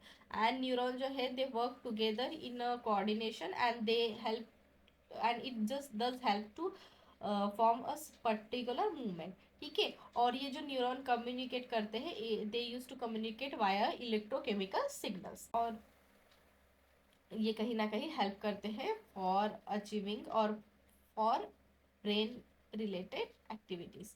ठीक है, तो ये हो गया इसके बारे में, न्यूरॉन्स के बारे में। ठीक है, ये उतना कुछ इंपॉर्टेंट पॉइंट नहीं है, बस बेसिक बेसिक पॉइंट है, आपको लगता होगा तो आप एक बार पढ़ सकते हो। और अब देखो नेक्स्ट पॉइंट, सुपर कंप्यूटर। देखो, तो प्राइम मिनिस्टर ने रिसेंटली ना लॉन्च किए हैं 3 Param Rudra supercomputer system and highly performance computer system for weather and climate research. तो इसके बारे में अगर देखा जाए, ये जो कंप्यूटर है ना वो सारे नेशनल सुपर कंप्यूटिंग मिशन के अंडर में लॉन्च हुए हैं। और यहाँ पे जो है हाई परफॉर्मेंस कंप्यूटिंग सिस्टम जिसका नाम है अर्का एंड अरुणिका। ठीक है, ये याद रखना, ये हाई परफॉर्मेंस कंप्यूटिंग सिस्टम्स है। अब सुपर कंप्यूटर क्या होता है, तो सुपर कंप्यूटर ना जो जनरल कंप्यूटर होते हैं ना, जो नॉर्मल कंप्यूटर होते हैं ना, उससे थोड़े से एडवांस वर्जन होते हैं और वो मेनली हेल्प करते हैं for high performance computer computing task. And उनके जो प्रोसेसिंग पावर होती है ना वो जनरल जो या नॉर्मल कंप्यूटर से थोड़ी ज़्यादा होती है। ठीक है, और इसका परफॉर्मेंस जो है मेजर किया जाता है बाय फ्लोटिंग पॉइंट ऑपरेशन पर second, that is flops through. ठीक है, उसके बाद देखा जाए इंडियन सुपर कंप्यूटर फर्स्ट का कंप्यूटर था परम। और इंडिया का largest and fastest AI super computer है एरी वन। एंड वर्ल्ड का फास्टेस्ट देखा जाए तो फ्रंटियर यूएस थ्रू। और नेशनल सुपर कंप्यूटिंग मिशन के बारे में भी यहाँ पे दिया गया है। तो इसका ऑब्जेक्टिव है to make India world largest और world leader in super computing. Department of science and technology के अंडर में आता है, मिनिस्ट्री ऑफ इंफॉर्मेशन टेक्नोलॉजी के इसमें। एंड इम्प्लीमेंट किया जाता है ये प्रोग्राम या ये mission under the centre for development on of advancing computing and I C IISC Bangalore through. And वही एम रहेगा installing supercomputer network and building higher version of it. ठीक है, यही बस उसका मेजर एम है। सुपर कंप्यूटर का भी डिफरेंट फील्ड में एप्लीकेशंस है, जैसे कि cutting in research and scientific and engineering purpose के लिए यूजफुल रह सकता है। गवर्नेंस की, दैट इज ये जो एयरवर्ट सिस्टम है ना वो डिजिटल इंडिया भाषणी प्रोग्राम में यूज़ की गई है। सो गवर्नेंस के फील्ड में भी इसका मेजर रोल है। हेल्थ एंड मेडिसिन के फील्ड में भी हेल्पफुल है ये। डिजास्टर मैनेजमेंट, जैसे कि studying frequency of extremely rainfall condition या डिफरेंट एरियाज हो गए, जैसे कि डिफेंस एंड मिलिट्री फील्ड में भी इसका यूज़ है। उसके बाद है LIFI, that is light fidelity technology. ठीक है, तो ये क्या है, बेसिकली एक बाई डायरेक्शनल वायरलेस सिस्टम है जिसका हेल्प करके जो है विजिबल लाइट कम्युनिकेशन या इंफ्रारेड और we can say that near ultraviolet red spectrum through जो है कम्युनिकेशन कर पाएंगे। ठीक है, ये ट्रांसमिट करता है जो भी डाटा है with the help of a light emitting diode. ठीक है, दैट इज LED थ्रू जो है वो डाटा को ट्रांसफर करता है।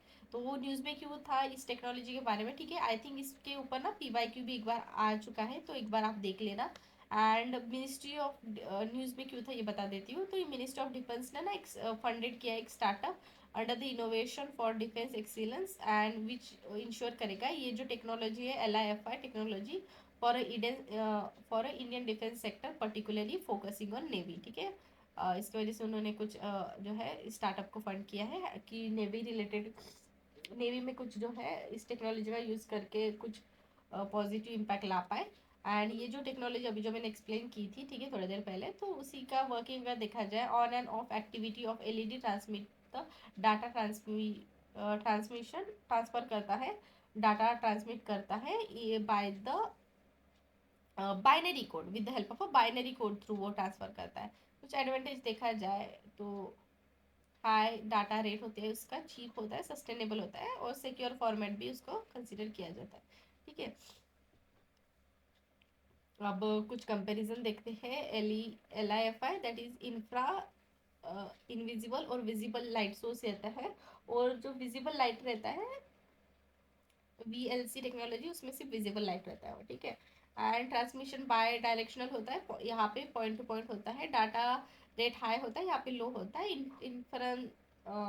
इंटरफेरेंस लेवल भी यहाँ पे लो होता है और यहाँ पे भी लो माना जाता है। बाद में देखते हैं सेमीकंडक्टर। तो रिसेंटली क्या हुआ है, रिसेंटली यूनियन कैबिनेट ने जो है 5th सेमीकंडक्टर यूनिट लॉन्च किया है इंडिया में, या सॉरी लॉन्च नहीं बोल सकते, अप्रूव किया है इन इंडिया में। And it is going to set up in a Gujarat में संदन करके एक प्लेस है, उसमें वो सेटअप होगा under the Indian semiconductor mission. तो सेमीकंडक्टर मिशन देखा जाए इंडिया का, तो ये एक स्पेशलाइज बिजनेस डिवीजन है within the digital India corporation, जो ministry of information technology and के अंडर में आता है। And it will be work as a nodal agency for this scheme under the semicon India program। अब semiconductor क्या होता है, तो सेमीकंडक्टर देखो, एक कंडक्टर होता है, एक इंसुलेटर होता है। कंडक्टर से इलेक्ट्रिसिटी पास होती है, इंसुलेटर से पास नहीं होती है। तो सेमीकंडक्टर जो है इसका मिडल बोल सकते हैं, इंटरमीडिएट होता है कंडक्टर और सेमीकंडक्टर से। तो इसको हम ना इंटीग्रेटेड सर्किट भी बोल सकते हैं। ये material which has a characteristic intermediate between the conductor and insulator, and it can be made by a single element और the combination of the element, जैसे कि सिलिकॉन से बनाया जाता है या गैलिनियम नाइट्राइड का भी यूज करके सेमीकंडक्टर बनाया जाता है। सेमीकंडक्टर जो है are found in almost all electronic devices. ठीक है, सारे इलेक्ट्रॉनिक डिवाइसेस में ये मिलता है।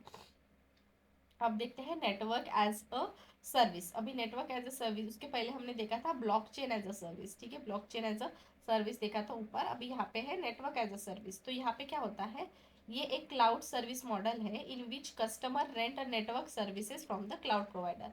ठीक है, तो कस्टमर क्या करता है, रेंट करता है उनकी नेटवर्क सर्विसेज को from a cloud provider, and ये ना प्रोवाइड करता है फ्लेक्सिबिलिटी टू पे for the service based on the usage and scale as a business need the changes। so ये हो गया नेटवर्क एज अ सर्विस के बारे में। अब देखते हैं न्यूरोमॉर्फिक कंप्यूटिंग, इसको ना न्यूरोमॉर्फिक इंजीनियरिंग में बोला जाता है। तो ये क्या है, बेसिकली ये ना मिमिक करता है human brain structures and functions को।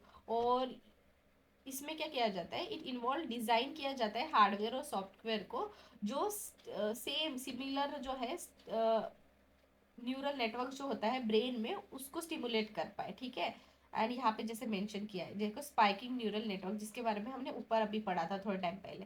ठीक है, तो इसी को जो है इस टाइप के हार्डवेयर में जो है मिमिक करेगा बायोलॉजिकल ब्रेन्स को। ठीक है, बायोलॉजिकल ब्रेन को इन इस टाइप के हार्डवेयर को यूज करके मिमिक किया जाएगा। So this is related to neuromorphic computing. So that's it for today's video. और बाकी के जो टॉपिक्स है, ठीक है, यहाँ पे जैसे दिए नेक्स्ट टॉपिक वगैरह कौन सा है, एक बार मैं आपको दिखा देती हूँ। देखो इधर वाले जो बाकी के टॉपिक्स है ना, डेवलपमेंट रिलेटेड टू फिजिक्स वगैरह, बाकी के रेस्ट ऑफ द टॉपिक पे नेक्स्ट वीडियो में कवर करूँगी। So thanks for watching, see you soon in the next video.